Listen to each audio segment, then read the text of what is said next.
Raised back with a set in this pot. River card's an ace. It's definitely a scare card for Gus, but it also doesn't necessarily make Hennigan all that happy. And that in case Hansen had Jack 10, he would have made a straight to beat his 3-7s. We know he didn't, but Hansen didn't like that ace, and he checked. Gus checks. I'm certain Hennigan will bet. Let's see how much he bets. Yeah, he did. He bet, and now Gus is sick about this hand. Look at him. Disgusted. He thinks the ace probably just beat him. Little did he know. That's why he's disgusted. He doesn't really know how lucky he was in this pot not to lose more money. He doesn't know how lucky the ace came off, because if it didn't, he's going to lose a lot of money in this pot. He has a chance to get away from this hand now. The people that don't know poker real well, look at the patience that Hennigan had to have 3 of a kind and just set up his opponent. Act as if he didn't have much. Just call, just call. Well, Hansen knows Hennigan raised before the flop. He called a bet on the flop. He called a bet on 4th Street. He knows he's got something here. Gus threw it away. And sure enough, Gus folds. John Hennigan wins the hand. he was smart enough to lay that hand down. And he's not going to show his hand, is he? Doesn't want to give that away, that he's setting him up, that he's trapping him. Sure enough. Okay, as Hennigan stacking the 2nd pot in a row, he's getting on a little roll just at the right time because the price of poker is going up, Vince. We're now earning $2,000 a man, and the blinds are 5 and 10,000. It means there's 27,000 laying out on the table for anybody to pick up a pot now. Hennigan has built up his stack and is primed to make a move. He's becoming a force to be reckoned with. You know, at that time, John Hennigan was considered the most feared player at the table, that's really saying something, because consider the players and the caliber of the players that were playing that night. Well, they did have reason to fear the high-stakes poker sensation and former pool shark, as you will see when WPT Greatest Final Tables continue. John Hennigan quickly moves all in. He didn't even bat an eye. WPT Greatest Final Tables is brought to you by ClubWPT.com. Welcome back to WPT Greatest Final Tables, where we're counting down the 10 greatest final tables the World Poker Tour has ever seen. Tonight, we're watching number 10 on our list, the tournament which launched the WPT. But we chose it not only because it was our first, but because in 10 seasons, it's still one of the best. That is so true, Mike. This is interesting. Not only did every player at this final table go on to make at least one more WPT final, but 4 of them would go on to be WPT champions. Now, when we left, John Hennigan had set up a little trap. He dug the hole, he put the branches and the twigs over it, he waited for the sucker to fall on, and that was Gus Hansen. He walked right into it, and that put John in 2nd chip position. Let's get back to Las Vegas. Okay, players are now playing with a $2,000 ante, $5,000 and $10,000 blind. Gus is still in front, but in 2nd, 3rd, 4th, and 5th, everybody has about the same amount of money. And then Chris is lagging way behind. He's going to have to push it and play aggressively. Let's see what happens. Here's Hansen. He's gone out. Now here comes Freddie. He's just limped in. With a pretty good hand, though. Jack Queen. Well, he's got Queen Jack offsuit. He's trying to see a flop, a cheap flop here. Bigler folds his hand. Now look at this. Look at this. Now Johnny Uwanda has picked up a dream hand. 2 cowboys. You can call them Kinkerbells, whatever you want, but he's got 2 kings in. He's going to raise with that. Tinkerbells, 60,000 to go. He makes it. Whatever you want to call it, you want to get them. 2 Kinkerbells I'll take any time. And again, Scotty fold in the blinds, and now we're back to Deeb, who's got Queen Jack, and he folds the Queen Jack. So Deeb limped in, and Uwanda raised at 50,000, picks up the pot with 2 kings on the button. Shows it.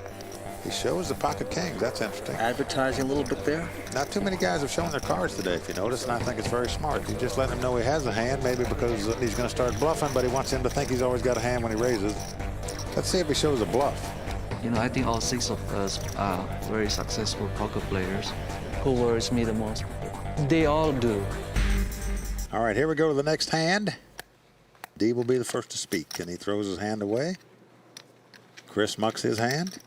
Uwanda throws his hand away. Here comes Hennigan. Hennigan calls 10,000. He just limps in on the button. He's trying to sneak in for a flop here. He's in very good position. He saw the guys to the right of him already folded. Why not call? Now Scotty, look at Scotty. He limps in also. He's looking to see a flop, and Gus knocks the table. So we have 3-way action here. Flop is 8-8-5, 3 suits. Uh-oh.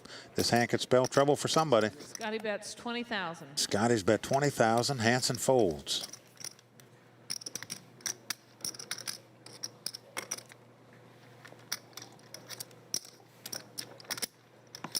John raises. It's a very makes it small raise. He 40,000 raised it total. 20,000. Scotty has ace-5 of hearts. He knows the guy limped in on the button. But on the other hand, he may be thinking Hennigan's just trying to take the pot away from him. So I'd expect him to call this. All he really has is a pair of 5s with an ace kicker. Scotty's going to re-raise. He called the $20,000 raise and raised 50,000 more. He doesn't call. He's trying to get more information. He re-raises 50,000.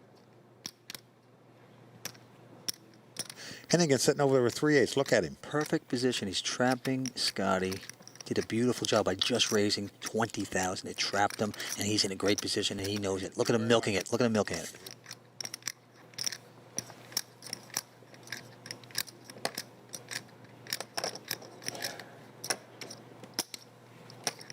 John calls the 50,000 raise. He just calls. He's doing just what you said. He's going for the trap. Next card is the king. 4th Street, the king of clubs comes off. It's no help to Scotty. Now, Scotty's got to know he was re-raised and got called by a re-raise. So in his mind, I believe Scotty thinks he's got a 6-7 in the hole. Scotty bets 120,000. 120,000. Scotty's made a big bet at this pot after getting called a $50,000 re-raise. All he has is a 5 in his hand. That's pretty bold play on Scotty's part, in my opinion. It's a pretty bold play. Look at Hennigan milk this. Look at him taking his time. You are right about that. He's definitely, it's just a matter if he's going to call or if he's going to move in on him.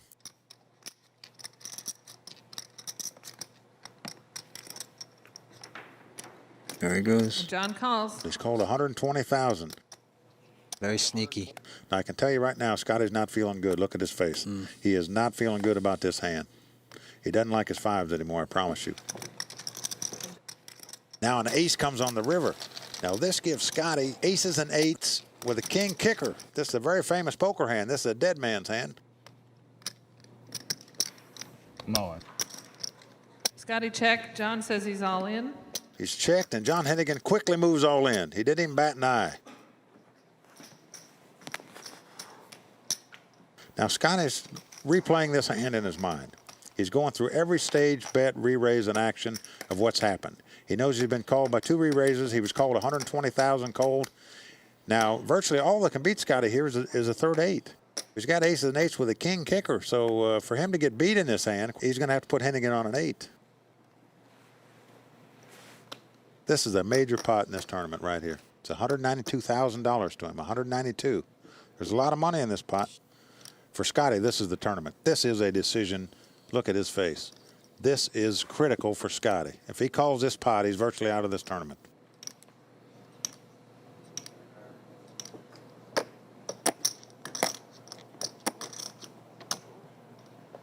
He's got a question. Was I trapped? Now he's thinking maybe I was. You call me all the way down to catch an ace, huh? Trying to get him to talk. I bet you get 7 high in there. You got a little body language out of Hennigan. Come on, man, it's TV. How could I have 7 high? Scotty doesn't like it, but I'll tell you, he has to put Hennigan on an 8. If he does so, he'll lay this hand down. If he doesn't, he'll virtually be out of this tournament. All right, man. I give it up. I get there and I give it up. Scotty folds. He's showing his hand. He's throwing it away. He showed that ace and threw his hand away. John Hennigan wins the pot. Now that surprises me. He would show that hand. Now Hennigan, of course, is not showing his hand. He's sick that he didn't get Scotty to call that last bet. The truth is, he knows underneath it all, Scotty made a great lay down there. He doesn't want Scotty to know it to give him more confidence. He did not show the 3/8. He mucked his hand like most every pro would do. Look at Scotty. Scotty'd like to know if he had that 8, I can tell you that. Scotty made a great lay down there. I give him credit. I'm not sure how many people could have laid it down when an ace came at the river there. Scotty did so. That's another great trap for Hennigan, and despite his cards and losing chips, Scotty is in the zone, making crucial reads. And sometimes that's all it takes to win big.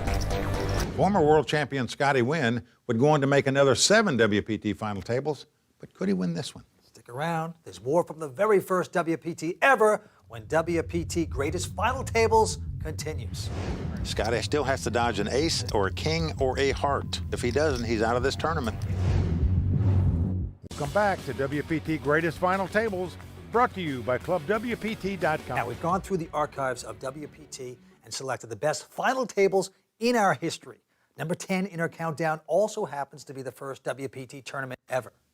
Now, we just saw the Prince of Poker, Scotty Wynn, make a crucial laydown to John Hennigan.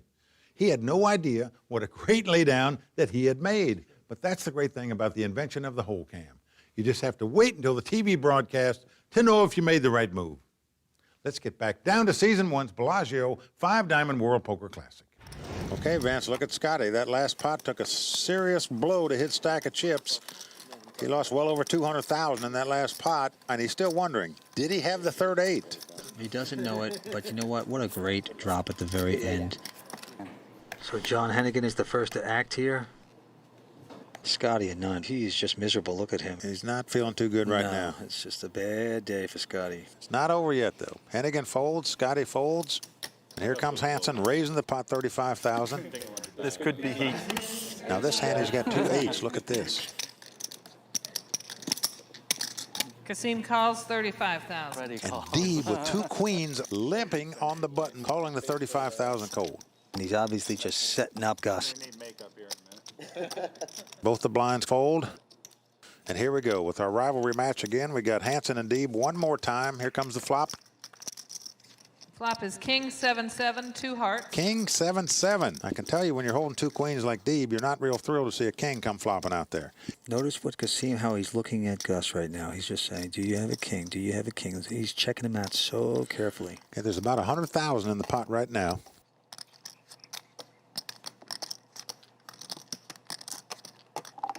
Here comes Gus. I would expect Gus to bet this flop, and he's going to. Gus bets 45,000. Hansen bets 45,000. Now look at Deeb. He's trying to get some info.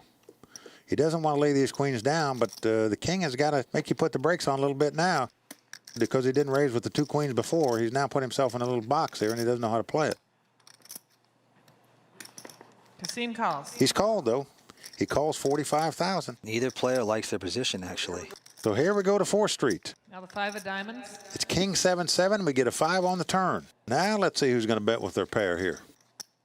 Notice that neither player feels comfortable because even though Gus made that big bet, Kasim calls it, just calls it. So he's saying he's seeing through me, so neither player feels secure. Well, Vince, put yourself in their seats. Would you be secure? No. Believe me, this is a difficult hand to play. This is not easy. Gus checks. You check? Check. And they both checked on 4th Street. Look at this card. Oh, my golly. Oh, Gus has made 3 eights. He's made 8s full in this hand. miracle pull. Oh, my golly. He's hit a 2-outer against Freddie. But look at him. He looks like the Rock of Gibraltar. He doesn't flinch when that card comes up. He doesn't light up like a Christmas tree. This is a lesson for players at home. Remain calm, cool, and collected when you hit your card at the river like he's done. Gus is going to bet this pot. Gus bets 80,000.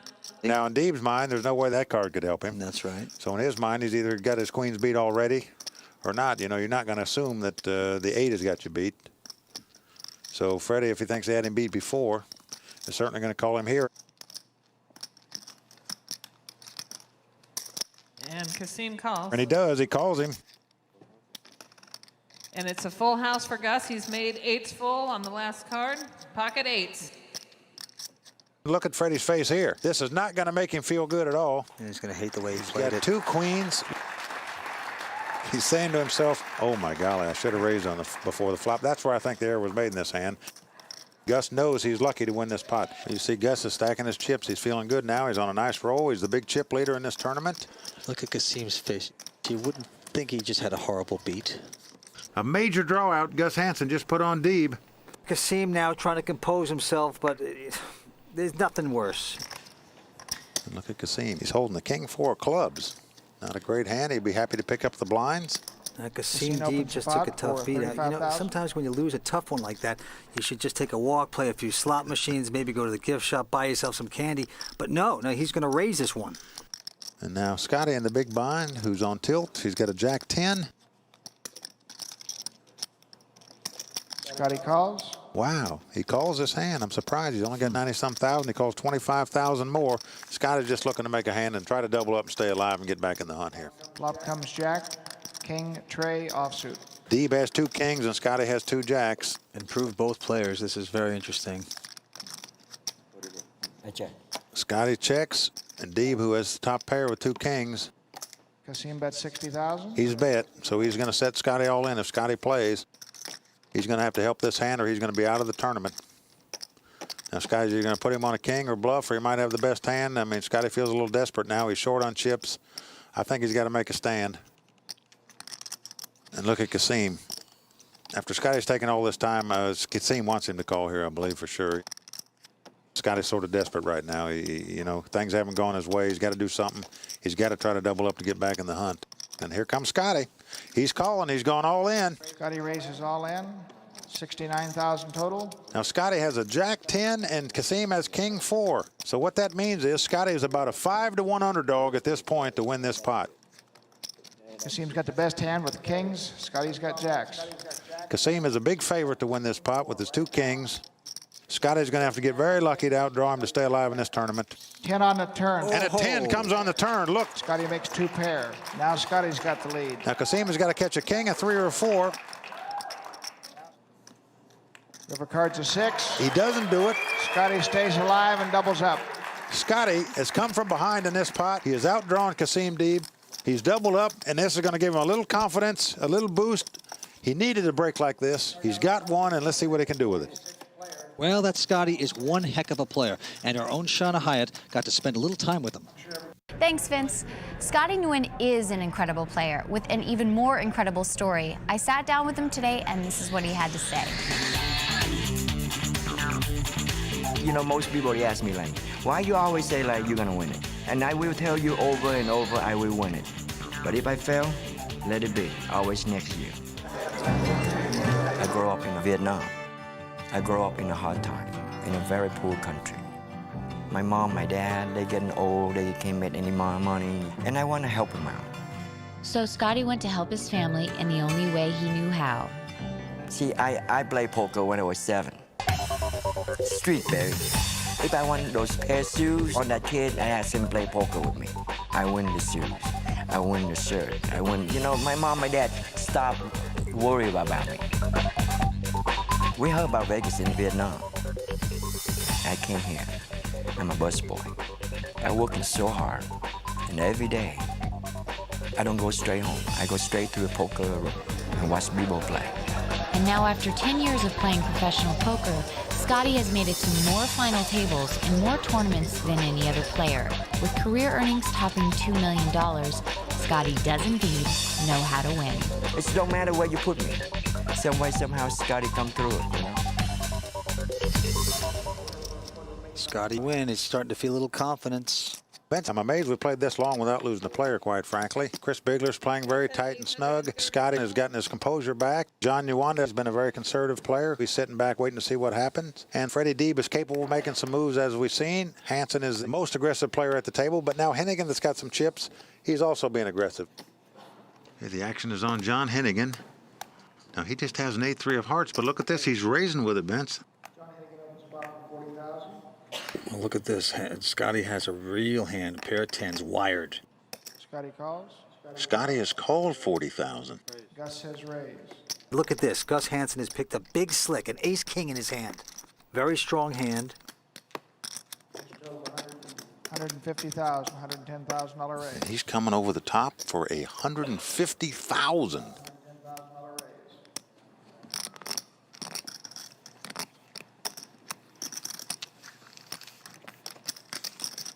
Look at Scotty calling his chips off. He's a short stack in the tournament. I'm looking for him to make a stand here with these 2 10s. Scotty calls $110,000 raise. Scotty's calling it. Sure enough, he calls the 150,000. He's saving a few chips. I don't know why. He's just only got about 30, 40,000 left. And the flop comes 5, 6, jack of hearts. That's a $400,000 pot. Scotty Nguyen moves in quickly. Scotty's moving all in. He has 2 10s with the 10 of hearts, giving him a flush draw. And here comes Gus. He's going to call this, obviously. He's got ace-king with the king of hearts. He's got pocket 10s. Gus has ace-king with 1 heart. Scotty still has to dodge an ace or a king or a heart. If he doesn't, he's out of this tournament. This is going to put the champion from Vietnam on the ropes. Can he hang in there? Scotty Wynn is circling the drain indeed. Can he survive? He's a WPT champion, but is this the tournament where he earns his title? Stick around.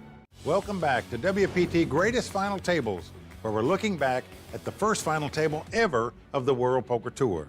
Right now, it's a precarious moment for Scotty Wynn. Oh, yes, it is. He's all in against Gus Hansen, even money to win the hand. Now, will he be the first player ever to be knocked out of a WPT final table? Let's go see. Scotty's got 2 10s with the King of Hearts. As we know, Gus Hansen has Ace King with the King of Hearts. Scotty has the best hand right now. Gus is going to need an ace or a king. 4th Street is the ace of hearts. Scotty Wynn is drawing dead. Scotty Wynn becomes our 6th place finisher. Look at him, he's walking away. What a tough beat. Right on 4th Street, Gus Hansen made the nuts. He made the very best hand that you could possibly have at that stage. Scotty Wynn was drawing dead after that. Scotty Wynn gets beat by a higher flush. A class gentleman, and look at him shaking hands, but he's absolutely sick about this. No question he's disappointed in 6th place. Scotty Wynn, one of the greatest poker players in the world today, former world champion. And you can bet that all these guys are thrilled that the guy with the most experience, by far the most titles under his belt, is out of this event. He takes home a little bit over $48,000. Well, that was quite a pot Gus Hansen just won. He had the ace king. Had Scotty moved all in with his 2 10s over the top of Gus Hansen, the question is, would Gus have called $230,000 with the ace king offsuit? That's the $64,000 question that we don't know the answer to. We'll never know for sure now, but you see, look at these guys, they're all happy. You know, it's like a bunch of sharks around. They know that one of them is down, and now there's only 5 of them. They're all kind of smiling. No question about it. They all move up in the money, and they got rid of the former world champion, the most experienced player. Chris Bigler's going to be the first to speak here. Rightfully so. Look what he has there. A pair of queens. Chris is going to bet all in. He's moved all in with his 2 queens, $157,000. Johnny Wanda has a pretty good hand too, normally speaking, king, queen of hearts, but he's got to consider who he's playing against. And he wisely folded against this man. Now look at Hennigan. Now Hennigan's been on a good roll. Right. He's got an ace-queen offsuit.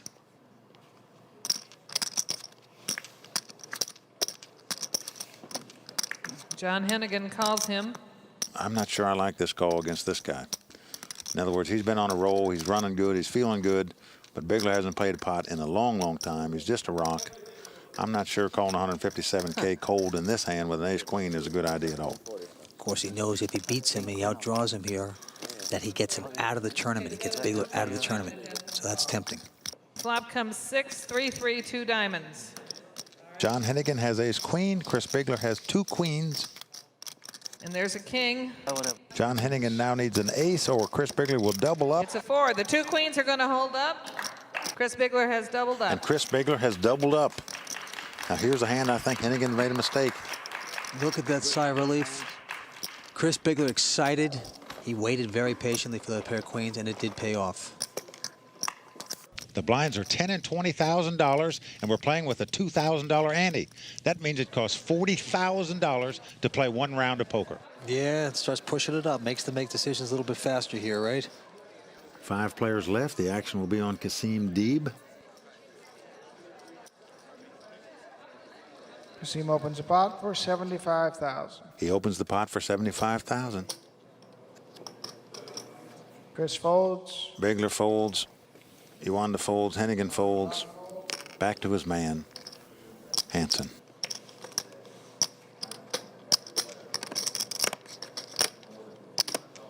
Hansen with a junk hand, 3-5 offsuit. He's got nothing, but he's taking his time now. This is interesting to me. Well, the rivalry is so great. They've both been bluffing each other, and they don't know. So maybe he's going to come back and raise him, or maybe he's just going to get out. Now he decides to give it up wisely. So Kasim Deeb puts another $40,000 in the stack. He's on the comeback trail. Gus inherits the button this hand. Can't wait all day for that card. Iwanda's first to speak, and he folds. Hennigan limps in with the queen 9 of diamonds for $20,000. Gus Hansen calls the $20,000. Deeb calls 10 more thousand. Look at this. We got a 4-way pot out of 5 players. Here comes the flop. 9-7-4 with 2 spades. Man. We're going to see some fireworks here. You can buckle up here on this flop. 2 players have flopped 2 pair each. Chris thinking that he has the better. He says 7s and 4s. Not as good as Gus Hansen with 9s and 7s. $45,000 bet by John Hennigan. Now, Gus Hansen, who's flopped the top 2 pair here, is certainly going to play this pot. Now, look at Bigler, on the other hand. We know Bigler's flopped 2 pair. He's watching this action intently because he knows he's going to play this hand, too. Gus just calls. Kasim folds. Gus just calls the 45,000. Bigler's going to make a play here. There's no way that he can throw this hand away. Gus did a little Marlon Brando there. He's just playing it so cool. Look at him. Now, this is an amazing hand here for Chris Bigler. What do? You have 2 pair on the flop. Getting his chips is like pulling hen's teeth. And all of a sudden, in the big blind, he's got trap with a hand. I don't see how he's going to get away from it. Here he goes. Look. Moves all in. He's moved all in over the top of the raise and the caller. I call. John Hennigan calls. Whoa. That's kind of surprising. Look at this. John Hennigan's calling us about 250,000, and now look at Gus. Gus rocks back in his chair. Gus is not just thinking about Chris Bigler. He's thinking about how he's going to suck John Hennigan after with the side pot, perhaps. Well, he can't play around now. They've just put $500,000 in the pot. I don't see how he can just call this. If a guy's got a flush draw, you can't let him draw for nothing. I mean, the only way he can get beat is somebody's got a set. I mean, Gus is going to play this hand. $200-some thousand raise by Bigler. Hennigan calls him. It's up to Gus. And look at Gus. He keeps glancing over. I'm all in. He goes all in. He's moved over the top of both of them. Look at this hand. This is the time to do that. Whoa. And now Hennigan, with his queen-9, all of a sudden it's shrunk up to oblivion. He's mucked his hand. He put in $250,000 there with his queen-9 of diamonds. He's not happy about the way this hand was developed. Turn him up, please, gentlemen. And look at this hand. Let's look at Bigler's face. He's not going to like this. Gus has 9-7. Flops top 2 pair. Chris has 7 floor, has bottom 2 pair. He's got to catch a 4 to stay alive in this tournament. There's nothing Chris could do about this. He needs a 4. A deuce comes off. He's dead to a 2-outer, or he's going to be our 5th place finisher. Card's a 6. A 6 comes off. Gus wins the pot. Chris Bigler becomes our 5th place finisher. Chris Bigler comes off a 5th place finisher. Now, what's ironic there, Vince, is if either one of those players would have raised before the flop there, you know Bigler would have thrown that hand away. Chris wins $62,604. Gus Hansen retakes the lead. Nearly $1 million pot. Bigler finishes 5th in this competition. There's no way he could have got away from that hand. Really disappointed, but he did nothing wrong. He knows he just played unlucky. He got trapped in a pot that he couldn't get away from. You know, sometimes there's just hands you can't get away from, Vince. I don't believe he could have got away from that hand. He's a great player, but it's going to be a long walk back to Switzerland. And Mike, it is true. We never saw Chris Bigler again. He just kept walking back to Switzerland. Now, Vince, you know that's not true. You know, Chris made another final table in season, won at Lucky Chances. I know. Where he finished 2nd to Paul Darden. That's right. I was just kidding around. 2 players down, 4 great players remain. John Hennigan, Johnny Jawanda, Gus Hansen, and Freddie Deep. Tune in next time for the conclusion of number 10 on our list of World Poker Tour's greatest final tables. I'm Mike Sexton. And I'm Vince Van Patten. See you next time on WPT Greatest Final Tables.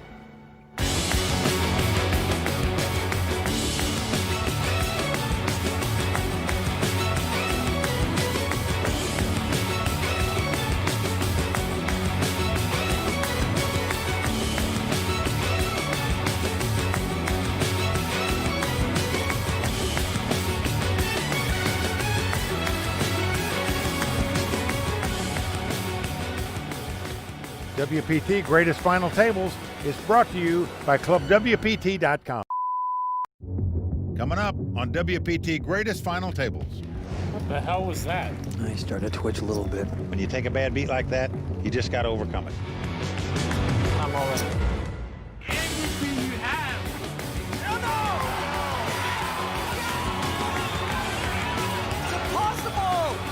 Everyone in the house standing, holding their breath. It's over.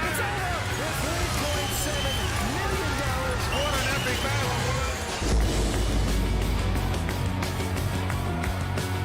battle. Welcome to WPT Greatest Final Tables, brought to you by ClubWPT.com. In this series, we're counting down the 10 best final tables in World Poker Tour history. Tonight, you're watching the conclusion of number 10 in our countdown, our very first final table. We chose it not because it was our first event, but because 10 seasons later, it's still one of the best. That is so true, Mike. And watching this episode really brings me back. I mean, We were basically just poker pioneers back then. You know, the concept of a weekly poker series or a poker tour, it was unheard of, you know, completely unheard of. People said, oh, it's crazy, it'll never work on TV. But once the home audience, they saw the cards in that whole cam, and they saw these unbelievable players making moves and the amount of money that could be won or lost, they were absolutely hooked. You're right, Vince. This was the show that launched a phenomenon. Only we didn't know it back then. No. All we knew was that we had a table full of great players and that one of them would be the first ever WPT champion. Tonight, we watch the conclusion of this historic event where John Hennigan, Freddie Deeb, Gus Hansen, and John Juanda are still on the hunt. Let's get back down to the film. We're down to the final four, and Hansen has knocked out both players that have been eliminated so far, Vince. Goes to show you have to have a little luck. Gus hanging in there with a 9-7 offsuit, got a little luck, and is really getting paid off big time for it. Well, it was luck, but I like the position calls he makes there. He calls with those kind of hands on the button in case he gets a big flop, just like he did. Wins monster pots with him, and I give him credit for that. Here we go. Deeb is on the button. Hansen's the first to speak here, and he picks up a big hand. King, queen of clubs. First to speak. Let's see what he does. He comes in for 60,000, and Deeb folds, and Juanda folds, and we're up to Hennigan. Not a big hand, but he's got an ace, and he calls with it. Well, the flop is deuce 4-7. Now this gives Hennigan a belly buster straight draw. Hey, Mike, come on now. Don't get tricky on us with your fancy poker talk. What that means is he has one shot to catch that straight. That's right. He needs a 3 right in the belly to make his straight. You're absolutely right. Gus has just checked. Next card off is an 8. This gives Hennigan a two-way straight. He can make a straight with a 3 or a 6. And here he comes. He's firing John at the bets pot. 70,000. He bets 70,000. Wins the pot. And he picks up the pot. I think that's a very good bet by Hennigan there. What the hell was He that? didn't give Hansen any more free cards to win that pot. He bet it on 4th Street. He picked up the pot. 128,000 he puts in his stack. Good play by John Hennigan. John Hennigan likes to play it cool. He also plays it better than anyone else. John Hennigan is, probably one of the best poker player in the world right now. He's very sophisticated. He's like the most sophisticated player on the table. Hennigan reached the top of his profession by keeping things simple. Poker's a funny game. Weird things are going to happen. You can't really let that get the best of you. You just have to be better than the next guy. And by having what it takes to win. You just get a sense for people. You have to study them and really pay attention to what they're doing. And if you think it's better to be lucky than good, the Philadelphia-born Hennigan wants to tell you something. You're wrong. It's hard for people to understand the game when they think it's all luck. Why would they think that somebody has to be smart to play a game that involves such a great degree of luck when it really doesn't? You could sit there and just outthink your opponent. I play poker mostly every day, so this is just another day. It's going to be a bit more exciting than most days, but I'll be ready, I guess. We're back at the World Poker Tour, down to 4 players. Mike, what do you think of the flow of this game right now? Well, the flow of the game, as I see it, is John Hennigan is starting to become a force to really be reckoned with in this competition. He's come from the low stack to almost the chip leader. He's taken the play a little bit away from Gus, who had total command of the game until John Hennigan got a hold of these chips. Now, John seems to be what they call the table captain, as opposed to Gus, in my viewpoint. John Hennigan has picked up a 6-7 of hearts. He calls. Gus throws away a 10-7 on the button. Deeb called with a deuce 4 of diamonds, but keep in mind there's about 60,000 out there. It cost him 10 more thousand to call. He's trying to see a free flop. Well, Johnny Juanda has a king 10, different suits, but maybe he sensed a little weakness there. I go all in. John Juanda's moving all in. Everybody else moves out. It's John's spot. And John Juanda moves all in with this hand. So give John a lot of credit here. He saw him limping in. He wasn't going to give him a free flop where he could get beat. He's going to say, if you can beat this king high, good luck to you. Johnny Juanda, the instincts of a champion. An excellent play by John Juanda right there. Well, we couldn't have asked for better hosts here at the tournament. Well, you're right, Vince. The Bellagio is quite a place, and they certainly have treated the poker players like royalty all week. Absolutely. And once again, our intrepid host, Shauna, had the tough assignment of showing us around. Yeah, she really did. Shauna? Boasting the hottest poker room in Vegas and a 5-diamond resort property, Bellagio is chosen as the perfect launching pad for the World Poker Tour. Players spent the first 4 days playing beneath Italian frescoes and dining on food prepared by the best chefs in the world. And if Lady Luck defied them at the tables, their punishment was to explore one of the hottest properties on the Las Vegas Strip. Breathtaking art and shows, endless pools and high-end shopping, and fountains that leave the visitor awestruck. Bellagio has reinvented old world class in this desert oasis. On the 5th day of the tournament, play has moved into the opulent Bellagio ballroom to accommodate the World Poker Tour arena and the overflowing Bellagio audience. How come she gets to have all the fun, Vince? Take a good look in the mirror, Mike. You got a good point there. Let's get back to the action. The action's on Gus Hansen, our chip leader. And sure enough, he comes in for 70,000. Deeb folds on the button, and John Uwanda, who just picked up that last pot out of the small blind here. Look at this, back to back. He's gone back to back, Vince. He's all in again. About 250,000. And against fold, and it's up to Gus. Oh, he's playing fast. What's Gus going to do? Gus came in for 70,000. He was first to speak. Uwanda moved over the top, all in. Second consecutive hand, Uwanda's moved all in. Looks to me like he's starting to change gears, just like he has to do if he wants to get back in this competition.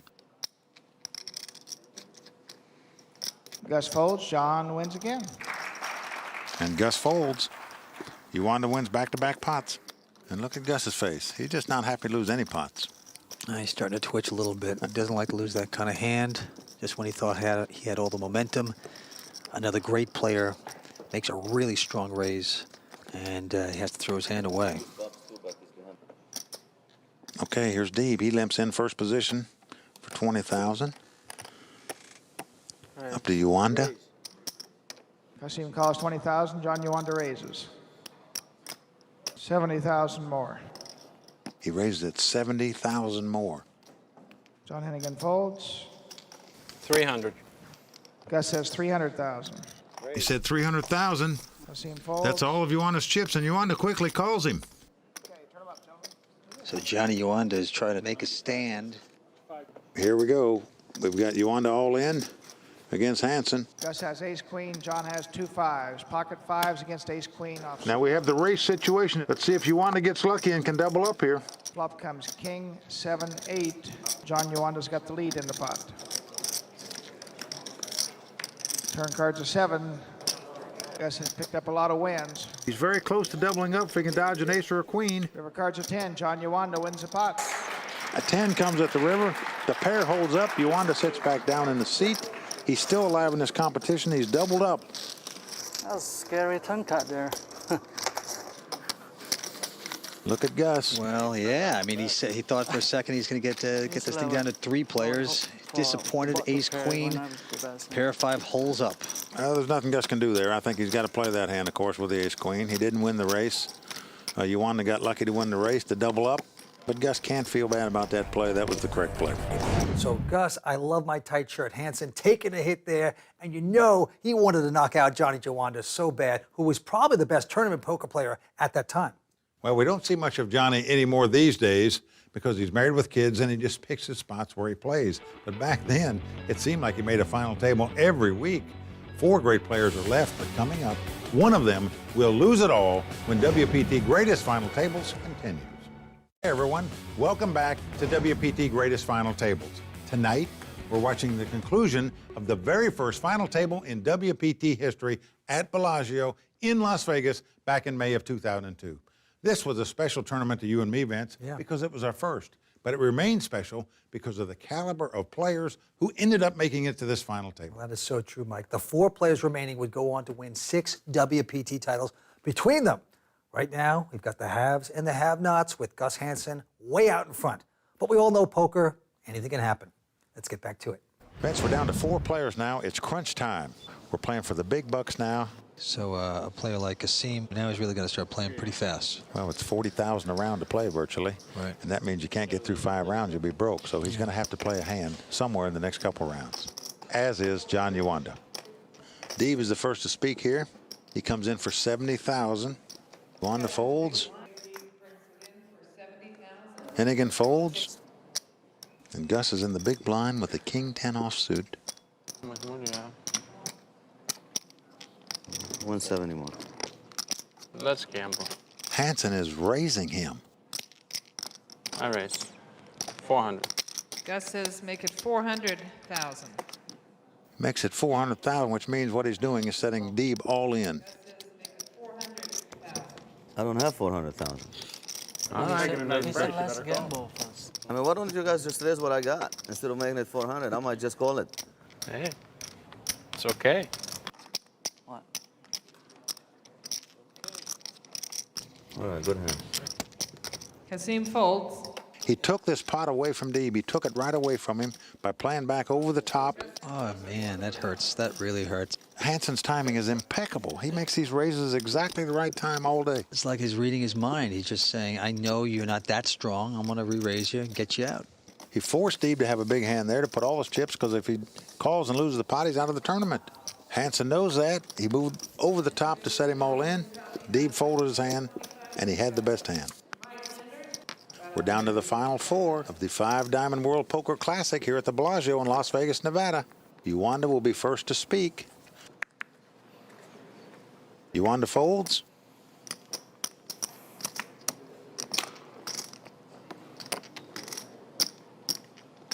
John Hennigan raises it to 70,000 on the button. Hennigan, wired pair. Wired pair of fives. 2 5s are known as the speed limit, and they're known as presto in the poker world. Kasim folds. Flop comes king, jack, deuce. No help. Gus Hansen, a bet on anything kind of guy. Now look at this. He has nothing here. Hennigan has the best hand, but it looks like Gus is thinking about betting this pot. You can't be betting this pot unless it's a stone-cold bluff. He's thinking about betting this pot, and he is betting it. I love this guy. Gus leads out for $90,000 bet. He wins the pot. Gus Hansen bet 90,000. He wins the pot. That's Wow. just a great bet with nothing. I'm telling you, he's earning his pots. You got to take your hat off and salute this guy. Very well done. Had he checked, Hennigan would have bet he would have lost the pot. That's right. Shows you most of the time, the first guy in the pot wins the pot. Okay. The action's on John Hennigan. He looks at a 7-4 offsuit. He folds. Now here comes the very courageous Gus Hansen. Looks at his cards. He's got a 9-queen, different suits. Gus says raise. And he's raising it again. Oh, why not? You know, you're Gus Hansen. You can do these things. 70,000, he makes it. Kasim Deeb looks at an ace-jack. Now look at this. Now I think Deeb's going to draw the sword in the sand right here. How come it's always these two guys going after each other? This is amazing. Freddie's going to re-raise. And this is interesting. He's only got about 180,000 altogether. He's going all in. He's stacking off on Henson here. Yep. 5 days these guys have been going at it. He's going to do it. Uwanda gets out of the way. It's on Gus now. He's got the problem. These two have played a lot of pots together and played back over the top of each other a number of times today, Vince. Look at this. He just fires it out there. He's got a queen 9 offsuit. Kasim has the best He hand loves this to play time with Deeb. ace-jack against queen 9. It's ace-jack against queen 9. Look at Flop Deeb. What can comes happen now? He ace, says, ace, whoa. Ace, Nothing going to happen this time. Kasim. Deeb claps this time. Let's Kasim celebrate. is going to double up Yep. here at 8 on the river. He's as safe as a baby in her mother's arms right here. He knows it when that flop came out. Deeb doubles up in this pot. That's the kind of flow. Finally gets back at Gus. Might be an omen here, Vince. Well, to win these championship events, you've got to maintain your composure, Vince. When you take a bad beat like that, you just got to overcome it. Bad luck, bad beats. It's time for the WPT Poker Corner. In poker, a beat is when a strong hand loses to a lucky hand. A bad beat is when it happens to you. Just stay away from bad beat, baby. They occur in every tournament to almost every player. A great hand loses to some guy who gets the one card he needs to win at the last possible moment. What happened? I got 2 10s, you got 2 queens. No matter that the odds are stacked in your favor or that you are clearly the better player, all your careful calculations and skillful play can still end up losing out to some Hollywood ending. All you can do is try to give as good as you get and hope that someone else's miracle draw doesn't end up sending you home. Oh, well, I flopped a set against a pair, and the board double pair, the ace came on the end. So, what can you do? It's part of the game. Bad beats are going to happen. If you're a poker player, you know that going in. But when they do happen, you still have to ask yourself one question. Why me? Now, this is impressive. These poker players are like boxers. I mean, they get hit, they get down, they're on the canvas, but they keep getting back up. That's why they're great. Qasim Deeb has been hit numerous times today on the canvas. He keeps getting back up. But you can only take so many blows. You got to deliver a few here if you're going to win the title. Okay, the price of poker has just gone up. We're now anteing $3,000. The blinds are now $15,000 and $30,000. That means there's $57,000 in the pot before the flop. Well, one mistake can get them out, and they all know it. When the blinds get this big and there's only 4 players. Hansen's the first to speak here. And he folds. That's a first. Deeb folds on the button. Now we have the battle of the blinds. And look at this. John Yuanda's picked up a monster hand. He's picked up ace-king in a small blind. He's raising the pot. John Yuanda opens pot for 110,000. He comes in for 110,000. Come on. He's going all in. I call. Before he gets the chips in there, Yuanda calls him. He said all in, I call. John Yuanda calls. It's ace-8 offsuit versus ace-king. Ace-king. This could be a major mistake by Hennigan. John Hennigan has ace-8. John Yuanda's a big favorite. Hennigan's going to have to hit an 8 here to stay alive in this tournament. Flop comes ace-9 deuce. The flop comes ace-9 deuce. John Hennigan will need to catch an 8 to stay alive in this tournament. Turn card's a 5. The turn card is a 5. He's down to 3 outs. River card's a jack. He John doesn't Yuanda do it. wins the pot. He needed to make the dead man's hand. He had to catch aces and 8s to win this pot, and instead he's the dead one. What a way to lose it. John Hennigan, former professional pool player from Philadelphia, Pennsylvania, is our 4th place finisher. He played a lot of great poker today. Well, he played incredible. He's mixed it up all day. You know, he was in dead stroke there for a while, but on this last hand, his shot sort of hit the rail a little bit, you know. But for this 4th place, he will get back a nice amount of money. He gets back $83,472, so that's not too bad. Great playing by John Hennigan. Yuanda, who's been biding his time most of the day, bolted into the strong number 2 position by knocking Hennigan out of the tournament. We're down to 3 exciting players, the World Poker Tour. So John Hennigan out in 4th place at the World Poker Tour's debut event, and it would be another 5 years before he would have another shot at a WPT title, but he wouldn't miss his second time out. He captured the Season 5 Borgata Poker Classic in Atlantic City. We're down to 3 heavy hitters at this historic event as WPT Greatest Final Tables continue. WPT Greatest Final Tables is brought to you by ClubWPT.com. Welcome back to the WPT Greatest Final Tables, where we're counting down the most thrilling final tables in WPT history. Tonight, we're watching number 10 in our countdown, the final table that launched the World Poker Tour. We're down to 3 players, Gus Hansen, John Yuanda, and Freddie Deeb. We know now that Gus Hansen is one of the great players in WPT history, but back then, he was a total unknown, just a backgammon player. It's so true. Now, also, Johnny Yuanda was the reigning Card Player magazine Player of the Year and the hottest tournament player right there on the circuit. Freddie Deeb also was a World Series of Poker bracelet winner, as well as a regular in the high-stakes cash game at Bellagio. So 2 great players and one complete unknown that was bluffing all the time at the very first final table of the World Poker Tour. Let's get back to it. So John Yuanda's feeling good now. He's stacking up these chips. You know, Vince, he's been biding his time most all day long, playing relatively conservative, and now look what he's doing. He won that last hand with Big Slick, an ace-king. He has 2 drinks next to him. I guess when you're winning a poker tournament, you're allowed 2 drinks. Okay, Deeb folds here in the big blind. Yuanda's on the button. He's got a little Mo working his way, Vince. Yeah, the momentum at the right time. All right. He's raising. Here he comes. 110,000 he bets on the button. John Yuanda opens a pot for 110,000. Now here's Gus Hansen in the small blind. Now this doesn't look like a very good hand here, but he looks like he's thinking about doing something with it. He is. Look at this, Vince. Gus calls 110,000. This is the gutsiest player I've ever seen. I mean, he just calls. Look what he has, a king 7 offsuit, calling a $110,000 raise. 10-8 deuce with 2 hearts. This flop certainly doesn't help either player. See what happens. Hansen checks. Uwanda staring him down. John Uwanda checks. And Uwanda checks. 10-9-8 deuce. A 9 comes on the turn. That gives Gus an open end straight. It gives Uwanda a belly buster straight, but Uwanda still has the best hand with king queen. But Gus is first to speak here. Look at this. Gus is betting at this pot. Gus bets 120,000. He bet 120,000. Now he has put Uwanda to a test here.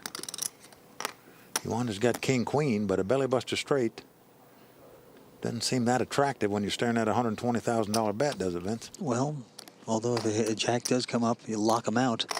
You got to, he knows Gus isn't that strong. Call. John Uwanda calls 120,000. He called 120. He didn't raise it. He just called 120,000 with king high. Here comes the river. There you go. And a king comes at the river. Oh, wow. Now this card helps both players. It gives both of them the top pair. The difference is Uwanda's got a queen kicker. This is pretty amazing. And now it's up to Gus because that card helped him too. So he might get punished because of it. Now he's sitting back, scratching his head, crossing his arms. He knows the card helped him. The question is, was Uwanda trapping him on the turn when the 9 came off there? Well, that's real scary for Gus to bet. He bet on 4th Street hoping to pick up the pot. He got called. Now when you get called and you're looking at 10-9-8, it's a little scary because there's a lot of straight possibilities, man. Absolutely. Here he goes. He's betting at this pot, though. He doesn't care. This guy plays 9-7 offsuit. He bet 140,000. Uwanda's quickly calling him. He's not even hesitating. John Uwanda calls. One pair of kings. Gus says a pair of kings. Says a pair of kings. Uwanda's waiting to see the kicker. And he shows a better kicker. He shows the queen high kicker. John Uwanda wins the pot with king queen and becomes our new tournament leader. Wow, what a pop that was for Uwanda to call that bet on 4th Street with just king high. Pretty impressive bet, I thought, by Hansen on 4th Street. I love that bet. I was surprised by Uwanda's call on 4th Street. He made a great call, hit a king at the river, paid him off, won a nice pot, $764,000. Uwanda is on the move. I think Uwanda just took the lead with that last pot. Give us a chip count, Vince. Yes, he has taken the lead. He has about approximately 1.3 million. Second place now is Gus, and he's down to about 1.1. And Kasim is just very quietly sitting there with about $400 measly thousand.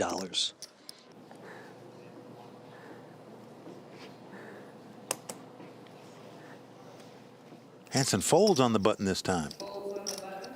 Now look at Deeb. He's got ace king. We know he's going to play this pot. Kasim calls 15,000 more. Look, he just limps in. He just calls in the small blind with ace king. Yeah, it shows the sneakiness of these players. Look, they're going eyeball to eyeball right there. And Kasim and John are going to take a flop here. Deeb is slow playing ace king here. Let's see if it comes back to help him. The flop comes king 6-5 with 2 diamonds. This is a perfect flop for Deeb. He checks in the dark.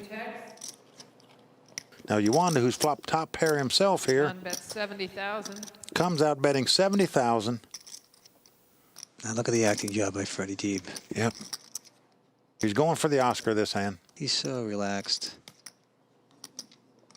Squint to the eyes there. We know he's playing. I go all in. He goes all in. Oh, there he goes. He says he's going all in. He has check raised with the ace king. He slow played this ace king. He's trying to double up. He wasn't trying to just pick up the blinds. He wants to get back in the hunt. Now he's put the test to Uwanda. Now you're sitting there in Uwanda's seat, and you got 2 kings in this spot. With a bad kicker. Now, Deeb could have a straight draw. He could have a flush draw. He could have a 6.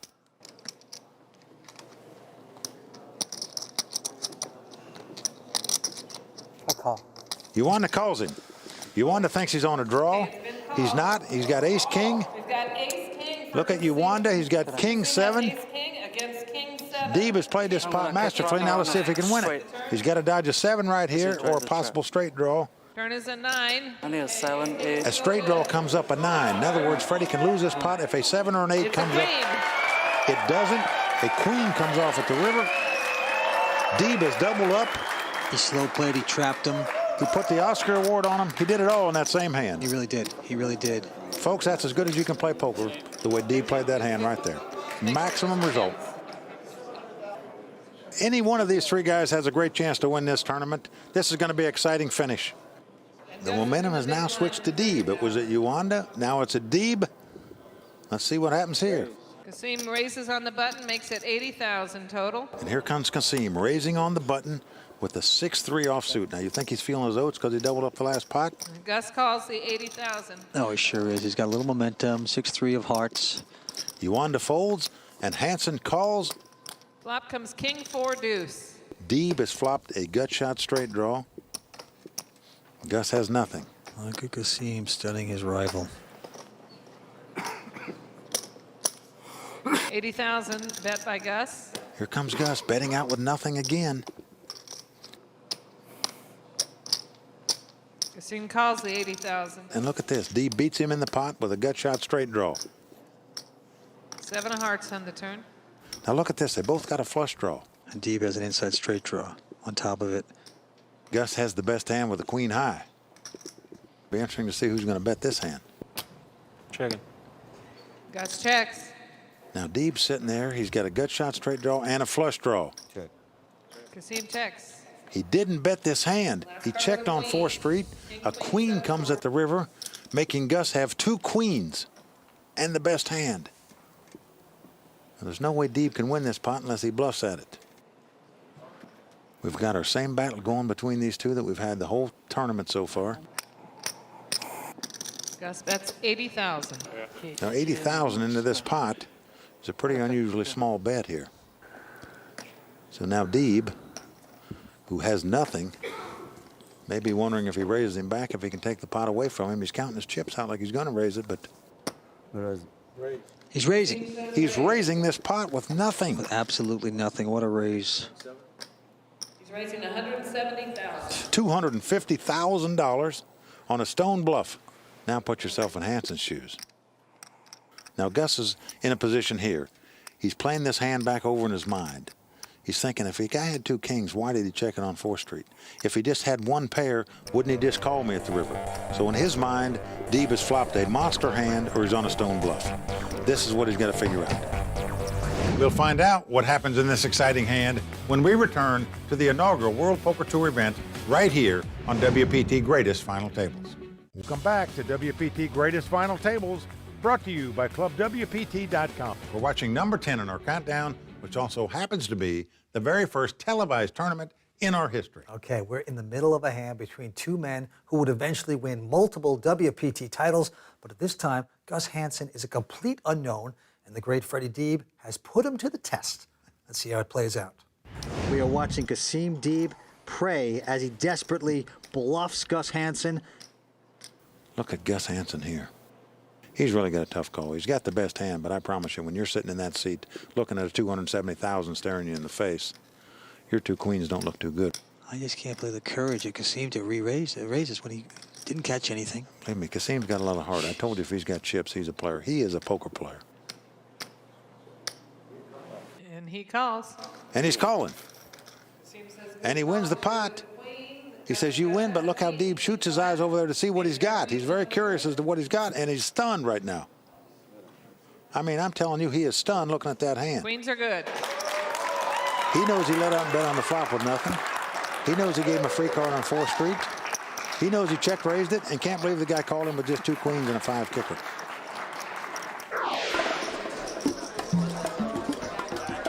Gus Hansen and Kasim Deeb are 2 poker players with 2 very different approaches to the game.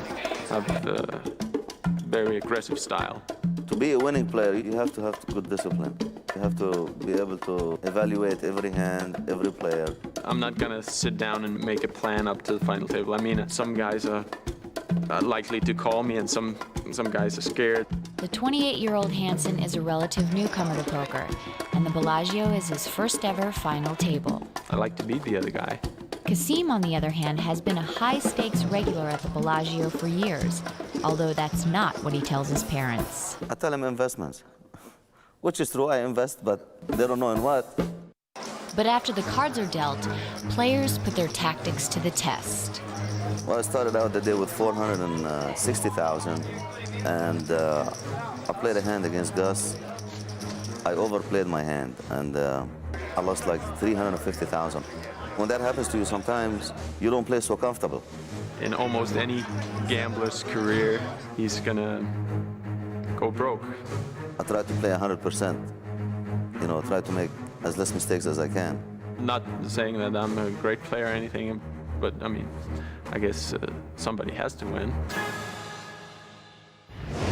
What a call Hansen made. You got to take his hat off to him. He took his time. He analyzed that play, how the betting went on that pot. He paid him off for 2 queens there. Vince, I think it was a great call. It really was.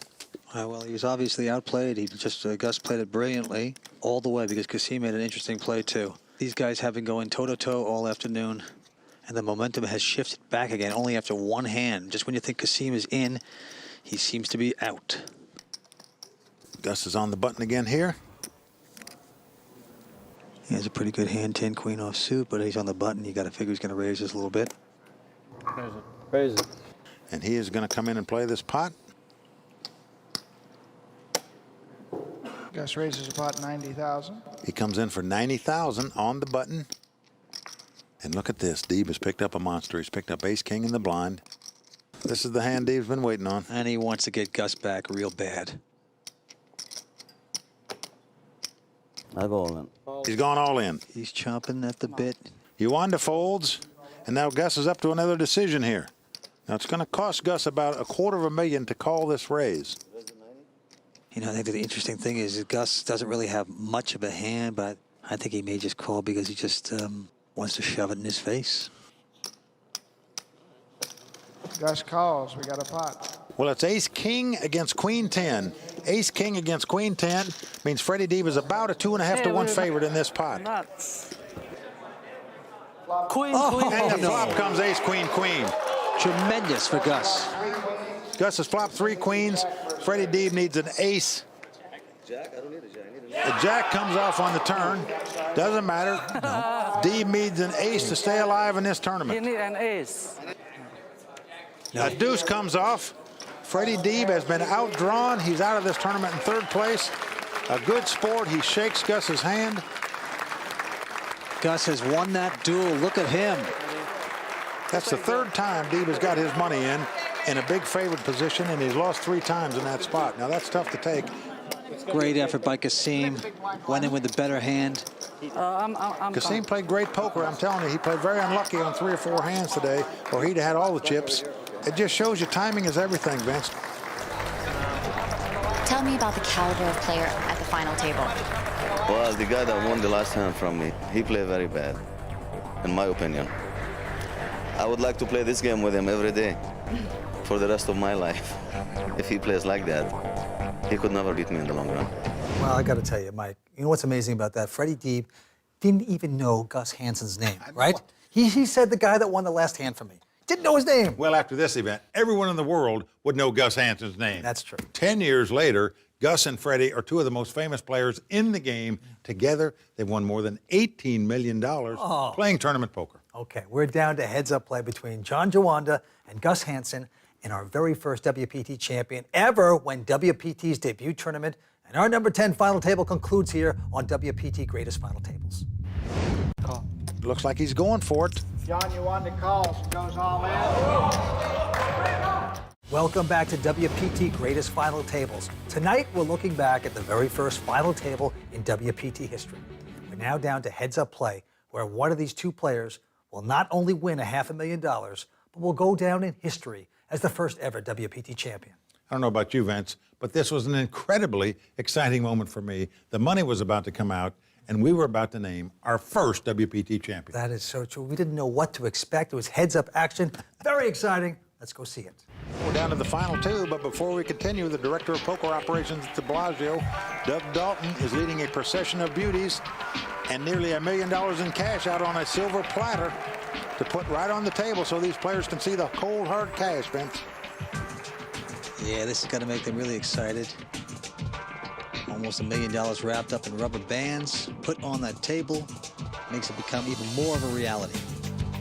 Now this is exciting. That's a lot of money, a lot of cash, and this time they're really playing for that cash. The difference in one pile and the other pile. I've never seen that much money before in my life. And that's the beauty of poker. It's a cash business. Yeah. These guys are like 30 years old. The winner of this is going to get nearly $600,000. Don't feel too bad for the loser. He's going to get over $286,000. Well, how sweet is life at 30 years old when you pick up a $500,000 so easy? It's not bad at all. Okay, we're back to the action. We've got the cash on the table, the trophy on the table, and the final two participants in the 5-Diamond World Poker Classic. Antes are 3,000, blinds are 15 and 30,000, and now we're going to do battle. The money's out there, the cash is big, but the truth is money comes and goes. These guys want to win that title, that trophy, that spot in poker history. And here we go. Yuanda inherits the button. Now the big blind is always in front of the button, so the small blind that's on the button will have to act first. Okay, here comes John Yuanda. He's going to be the first to speak. He's going to limp in on the button. He's got 7-8. Now here's Gus in the big blind. Notice Gus didn't even look at his own cards until Johnny had raised. He's going to raise. He's raising with the ace high, playing heads up. Yuanda limped in on the button. Sensing weakness, Hansen raises. Now looks like he's getting out chips. He may want to take a flop with this hand. He's got a 7-8. He's got position. Gus has bet 60,000. Sure enough, Yuanda's going to see a flop. He calls him. Here's the flop. And the flop comes ace-ace-3. Hansen has flopped 3 aces in this pot. Now he's thrilled with this flop. What's going through his mind now, Vince, is how do I play this to get the maximum return on my money? Should he lead out? Should he check? Should he trap? I would expect a check from him, so maybe he can trap him into Johnny Yuanda into betting. He's leading out. He's betting this hand. He's flopped 3 aces and betting. He only bet 30,000, a very small bet into that pot. Yuanda quickly folds because he had nothing. But I find that pretty interesting that he bet that hand. Yeah, I'm surprised at that too. Maybe he wants the perception of that no matter what, he's not going to slow play. Maybe he's setting him up that way. Well, what's interesting about this is, out of the 4 players have been eliminated, Gus Hansen has knocked out 3 of them. Yuanda has knocked out 1. So between them, they've knocked out every player at the final table. And now they're going to come down to see who knocks each other out. Gus inherits the button. And here we go. Whoa, look at this. Hansen has picked up 2 kings on the button, playing heads up. Just a monster. And he raises the pot up to 95,000. He comes in for 95,000. Well, that's huge. A huge hand, and he doesn't play it sneaky. But now look at Yuanda. He's got ace-jack. He also has a big hand playing heads up. This is going to be interesting to see what happens. Gus has raised this pot. He didn't slow play the kings. The question is Yuanda going to call or play back over the top? He's thinking about what to do. I don't think there's any chance he's going to fold. Gus keeping his eyes down, doesn't want to give many tells. No, but I guarantee you one thing. He's hoping he does something like raising back right here when he's staring at 2 kings. Raise. Gus has got to love this. Look at Gus looking at him. Look. I guarantee you inside he's jumping with glee right here. They're playing for some big stakes. The difference between first and second is about $280,000 difference. And the championship title here. Don't want to make a mistake. I'm all in. Gus re-raises all in 1 second. He didn't wait 1 moment. He just moved all in quickly. Whoa. He's got to figure he's in front. I mean, he didn't even hesitate. He didn't try to trap him. He didn't do nothing. He just said he was all in. Just quickly put all his chips in the pot. And now Yuanda has got to figure out, is he bluffing me, putting the move back on the top of me? Now, at this stage, Yuanda still has well over 800,000 left. So he's got plenty of chips to play the tournament if he folds this hand. But if he calls and loses, he's out of the tournament. Now, Uwanda's got a tough decision here. He's seen a lot of bluffing by Gus. He's got a hand that's not so bad. It's normally a good hand heads up. I call. Looks like he's going for it. John Uwanda calls and goes all in. Gus has set him up earlier with having junk all the time that he almost has to call. He said he's calling. Tournament director Jack McClellan is counting out the chips. God, Here we go. This is happening really fast. I never expected it. Gus feels good right now. We thought it might last a long, long time. It took us forever before we lost one player. And now when we get heads up, it's only going to take 2 pots. The tournament could be over unless John Uwanda gets lucky and outdraws Gus Hansen in this pot. Johnny Uwanda smiling. Will he still be smiling after he sees Hansen's cards here? If Gus wins, he's the champion. If John wins, he's got the chip lead. Look at that look on Uwanda. Oh, no. Powerful blow to the stomach for Uwanda. John knows he's overplayed this hand now. He's got ace-jack. He's up against 2 kings. Gus is about a 70% favorite to win this pot. Boom, he flops the top set. It comes king 10-4. Gus way in front. But now Uwanda can catch a queen to win this pot. That's true, an inside straight draw. He's got 4 cards to catch to win this pot. Here we go, a 5 comes off. He needs a queen. He's a major underdog right now. Otherwise, Hansen will be the tournament champion. The river is a 7. Not going to do it. Gus Hansen has won this tournament. He had to sweat it out. Gus Hansen played magnificent poker. Gus Hansen from Copenhagen, Denmark's our champion. Runner-up, John Uwanda. A dramatic finish to this great tournament that we've had. Gus Hansen wins the 5-diamond World Poker Classic here at the Bellagio in Las Vegas. Fantastic performance by him. He's won an entry into the World Poker Tour's championship event. He's feeling about as good as you can feel right now, but Man, this is every poker player's dream. You have a pair of kings and you flop a set and you win this kind of money. He wins $556,000. Champagne to the winners. Our director of poker operations here at the Bellagio, Doug Dalton, is going to present the trophy to Gus Hansen now. Gus, congratulations on being the first winner at Bellagio 5-diamond World Poker Classic. Thanks a lot. It was a great tournament, and well, I'm just happy to win it. Yeah, I don't blame him.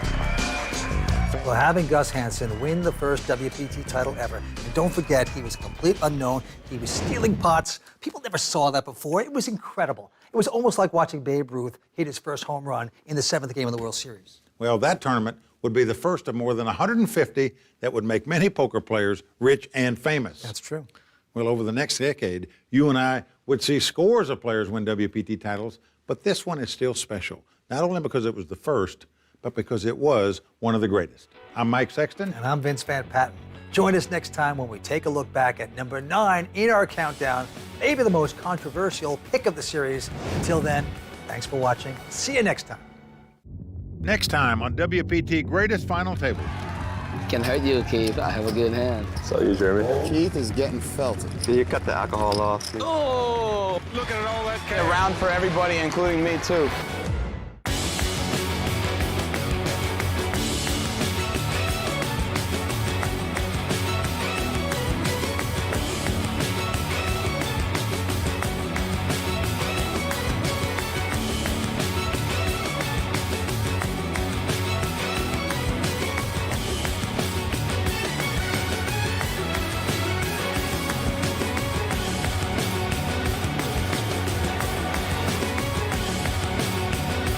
WPT Greatest Final Tables is brought to you by ClubWPT.com.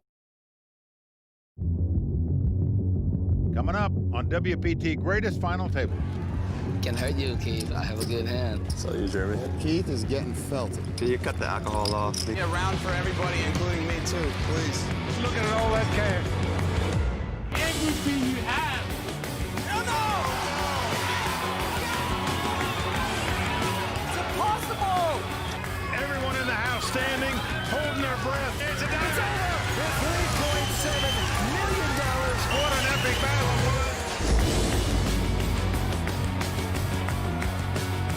Welcome to WPT Greatest Final Tables, brought to you by ClubWPT.com. We are counting down the top 10 greatest final tables in World Poker Tour history.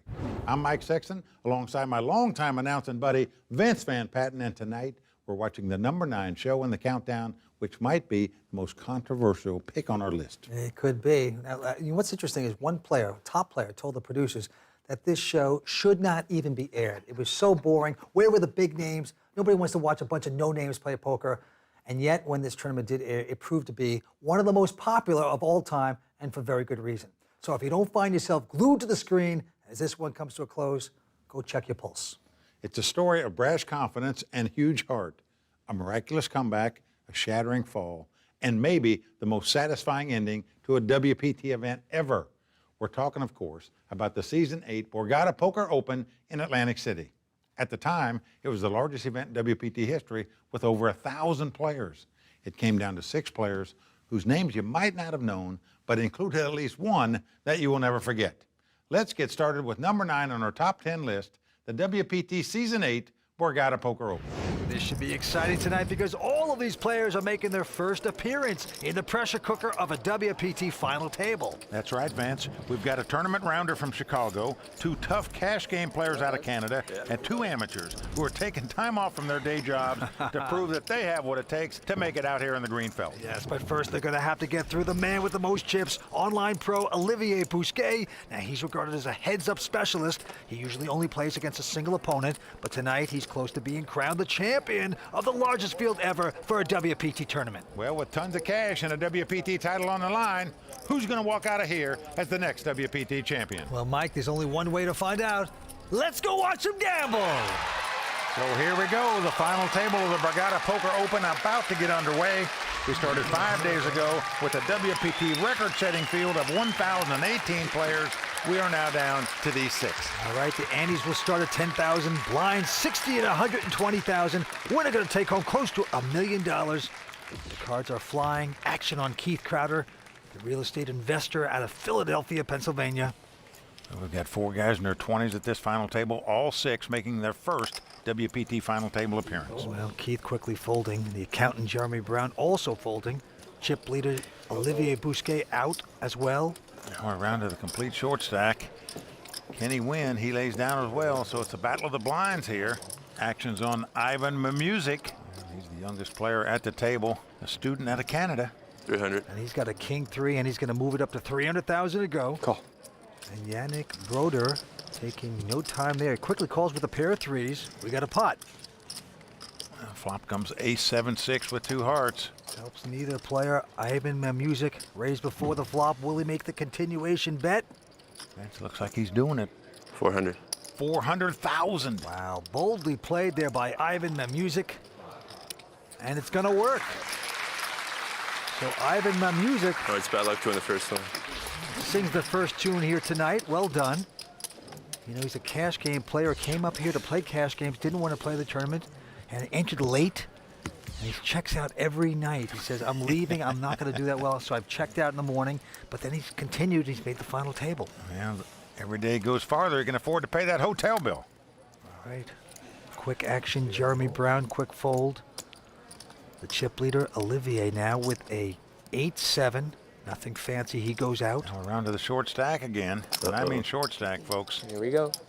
Second hand in the tournament? You really want to bust that fast? We got a little over 500,000. All right, it's 9 to play with you guys, and I'm short stack. I'm all in. Look at this. He's going to push it in there. Well, he's happy-go-lucky. He's shipping them in here. Ivan goes out. I don't blame him, Vince. But here's the trouble now. How much is it? The small blonde Yannick Broder with ace-6 of spades. Yannick's got about 5.4 million in chips. Can easily afford to make this call. Have a good hand? I have a very good hand, man. Keep Super 20 around for a little bit. Fold the hand one time. Oh, you'd love that, wouldn't you? You gonna show? Yeah, I show you. Yeah. Very likable guy. Very personable. I like fold.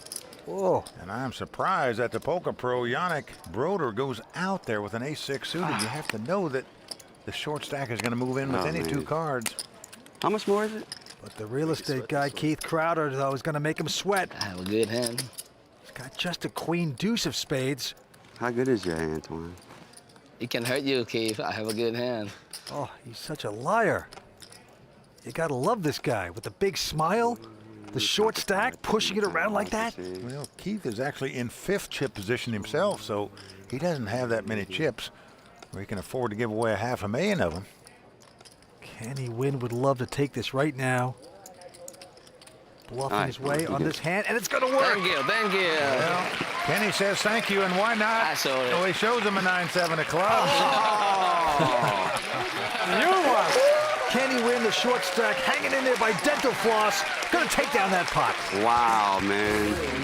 That is unbelievable. I knew I should have took you out. When you short stack, not much you can do. You try to pick a good hand and you just go with it. You make final 6 people left. You know that the field's over 1,000 players. From this point on, no matter what, I'm still happy. It's a nice score. Kenny Super Twan win. Well, we'll start out with Kenny Wynn. He is on the short stack right there, even though he just picked up a set of blinds and antes. Good for Keith. Good for Super Twan. Says he's always a happy guy, Vince. I mean, he is a fun guy. No more gifts for you. I like having him at the table. Well, the happy-go-lucky here tonight so far.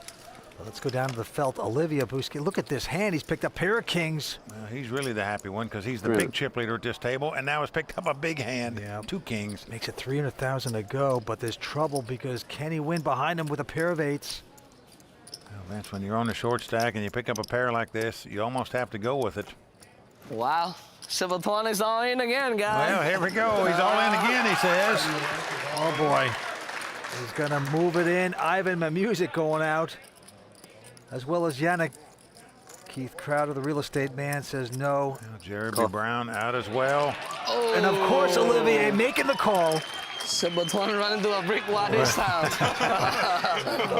Good-natured. Gotta love his attitude, Vince. I'll say that. Why I have to pick up 2-8 here? What an opportunity for the heads-up specialist, the chip leader, Olivier Bousquet. 8, 8, 8, 8.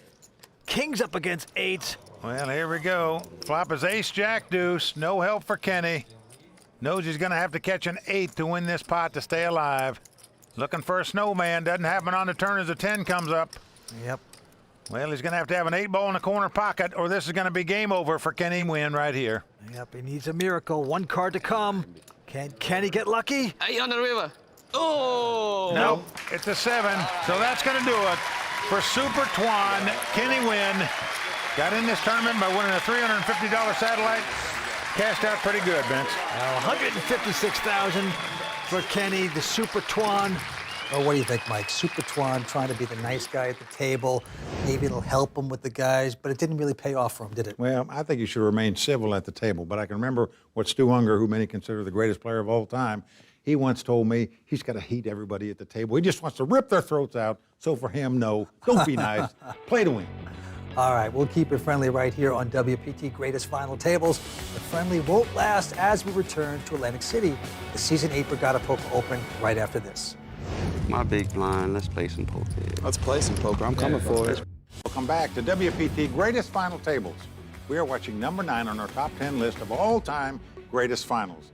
And this one might be our most controversial choice. All right, the Season 8 Borgata Poker Open didn't have the big name players at the table. We don't say that it did, but it did have characters. Boy, did it have characters. All right, we are down to 5 players just like that. What you're looking at now is a chart that shows the percentage of chips that each player has. Obviously, with 5 players left, if you have 20% of the chips, you have an average chip stack. Olivia Bousquet, our chip leader, has nearly twice that size. All right, we're down to 5-handed poker. Action going to Jeremy Brown. And Jeremy with an ace-8. Now, Jeremy graduated from Penn State in accounting. He started playing poker in college. And he's just going to call. Now the heads-up specialist, the chip leader, Olivier Bousquet, now with a king-7, contemplating what to do. Well, he knows he's got chips, he's got power. 400. Well, Olivier's made it 400,000. There you saw Jeremy taking a little drink right there, trying to relax himself here at this final table. And a few quick folds. Around to Keith Crowder.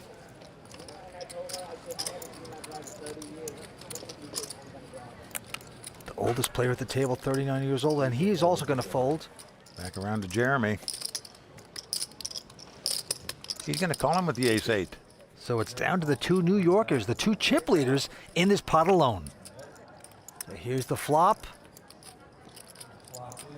Now flop comes king, queen, 5 with 2 clubs. Olivier gets lucky, hits the pair of kings. Well, he flop top pair, and Jeremy quickly checks. Nothing hitting there for him. Olivier Bousquet also going to check. And Olivier is a pro. He's won over $2 million playing online. Heads up, sit and goes. Wow. And now he's hit his 2 pair, kings and 7s. Because he checked on the flop, perhaps Jeremy will take a stab at this pot. Most players would, but he's not. Wisely checking here. Yeah, that is a wise check. 525.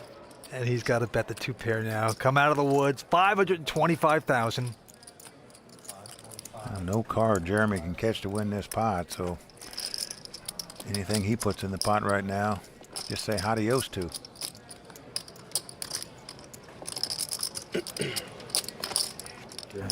No tricks for Jeremy. He's going to fold his hand. Olivier Bousquet, very successful online poker pro, plays about 1,000 heads-up sit-and-goes a month. Those are heads-up tournaments. Does very well. I'll take a butt heavy. A very bright guy. Graduated from Cornell as a philosophy major. Now just plays poker. Okay, quick fold by Olivier Bousquet. Now music also going out. And now it is around to the poker professional out of Montreal, Yannick Broder. Raise. 27 years old. He's got just a 4 deuce this time. Well, he's going to raise it. A position raise, as we say. Raising on the button here. Hope the blinds throw their hand away where he can steal the pot, but... Keith Crowder, who always looks like he's about to play the hand, but then folds again. And Jeremy has the ace-3 of diamonds. Again, he's going to call the raise. Flop comes up.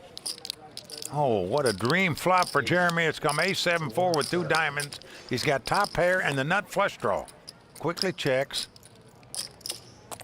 And he's going to get Yannick to bet just his measly pair of 4s. Looks like 350,000. Well, he did flop bottom pair. His opponent did check. He made a continuation bet, but got called. Probably not liking it. Now 9 comes off. Jeremy again going to check. Throwing the rope. And Yannick. There's his girlfriend Claudia in the audience, sweating her man. Yannick is going to bet 625,000 this time. Well, it's just hoping that perhaps Jeremy has middle pair and would throw it away with a bet, or just has a flush draw and would throw it away. But unfortunately for Yannick, Jeremy has made the call here. Going to the river, another 9 pairs. The 9s. Well, he's checked. And I'll tell you one thing, if Yannick fires a big bet here, it's going to be a tough call to make with an ace-3. But he does, and he checks.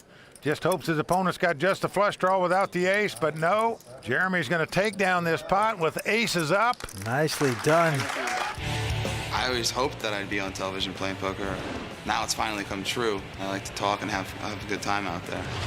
If you like to get wild and crazy and see an aggressive player, then it'll be fun to watch me. There you see our chip leader, Olivier Bousquet. Poker pro out of New York, has nearly 40% of the chips. Winner going to take home close to $1 million here tonight in Atlantic City. Let's go to the table. Yannick Broder, first to act. Poker pro out of Montreal, Quebec. And he quickly folds his hand. And now the real estate man, Keith Crowder, who's been playing very selectively this evening so far, has a king-jack. Yeah, he's picked up Kojak here, as we say.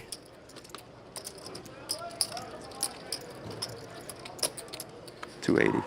Makes it 280,000 to go. Jeremy Brown going out. Around to the chip leader. What'd you start the hand with, Keith? 2-7? Yeah, Still 2-7. Yep. He's in the small blind with just a 9-6 of hearts. That's the kind of hand you like to see flops with, but will you call the raise from a guy who's played pretty tight? Yep, very tight. I raise. But Olivier's not only going to call, he says raise. Wow. Look at this. Unbelievable. The chip leader coming right over the top. Makes it 1.1 million to go. That music won't play, so it's back around to Keith Crowder. You making a play here? Yes, he is. Thought about it a very long time. Like this. Likes to talk at the table. We haven't mixed it up much recently. How about none? I knew eventually you was going to make a play at me. All right. I'll tell you, good poker instincts by Keith here. That's cool. Take it. He's a local grinder here in Borgata. This is his home casino, but he's going to lay it down. Take it down, sir. Take it down. Take it down. Well, in poker, you got to follow your instincts many times. A big stack bully. That'd have been a good time for Keith to do it. Big stack bully. Big stack bully. Can't wait for my double up. And he's starting to be as bitter as a cup of coffee at 7-Eleven. He tried to give it to you, didn't call. I pick a little bit better. Wow, this is getting interesting. All right, let's go. My big blind, let's play some poker. Let's play some poker. I'm coming for Let's it. play some Jeremy poker. Brown I looks lost down my at 10-3 first of pot. hearts. I wish I had something. I'm on Yeah, tilt. he won't play that. You're on tail right now? I'm on tilt already. Here's the bluffer He's himself. raising my blind already. Gonna raise again with King 10. Poker guys, take care of me. My music is going out. And now Yannick Broder with an 8 deuce. Also folds. Poker guys, take care of me, poker guys. And look at this, Keith Crowder talking to himself. First was bad for you. Yeah, well, definitely wants to pick up a hand here to come back over the top of him, but doesn't do it. Second one is good for you. Now just a Jack 8. He's gonna lay it down. King 3, no Wow. good. And it's all smiles for the chip leader right now, and why not? Well, the interesting thing is Crowder knows where he is. I mean, it's just good poker instincts. They know this guy's going to bully this table, has a lot of chips, but sometimes you can't pull the trigger even though you know a guy's manipulating you. Well, it's a lot easier said than done, I can tell you that, especially when you're playing for nearly $1 million. All right, on this hand, Keith picks up an ace-3 in early position. I call. So he's going to just call. Jeremy Brown going out. Olivier out as well this time. But Ivan with an 8-6 also going to call. Yannick Broder with a king-jack. Not going to raise. Well, Yannick's in the big blind, says give us a flop. So for the first time tonight, we have three-way action. Here comes a flop. The flop has come king 3 deuce. Ivan first to act, hits nothing there, and he checks. Well, Yannick has top pair. He's also going to check. But look at this, Keith Crowder with the measly 3 is going to bet 200,000. Ivan going out, and Yannick, of course, going to call this. Well, Yannick and Keith staring down each other here. Look at Keith looking him up.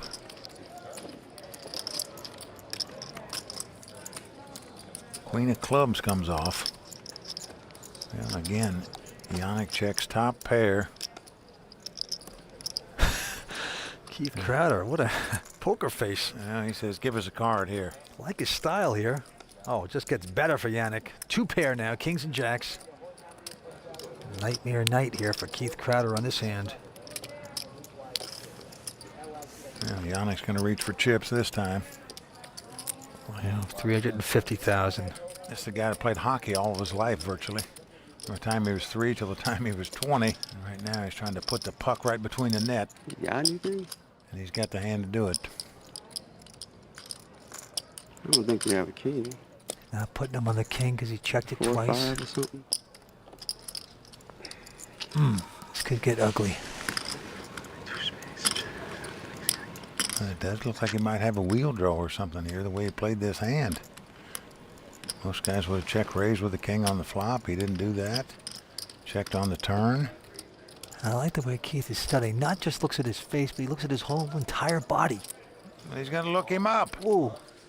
Well, Vince, he's looking him up because he thought he might have had a straight draw there, but he didn't raise or bet on the flop or the turn, but unfortunately, his instinct's wrong on that occasion. Keith Crowder ran into some trouble there, but things are about to get much, much worse for the real estate man when we return on WPT Greatest Final Table. I'm going to felt you and take your chips over here. I can't wait to felt you. Welcome back to WPT Greatest Final Tables, brought to you by ClubWPT.com. One of my first time in Atlantic State, I was like 21 years old, tried to make a living with the poker. We went to watch the WPT, and we'll be lucky to have a place in the audience to watch the show. I remember I was really exciting to see all the big names like Daniel Negreanu, David Williams. Like 5 years after that, I'm gonna be playing at the big table with all the guys, so I'm really in shock. Welcome back to WPT Greatest Final Tables, where we're counting down the top 10 most thrilling final tables in WPT history. We're watching number 9 tonight, the Season 8 Borgata Poker Open from Atlantic City.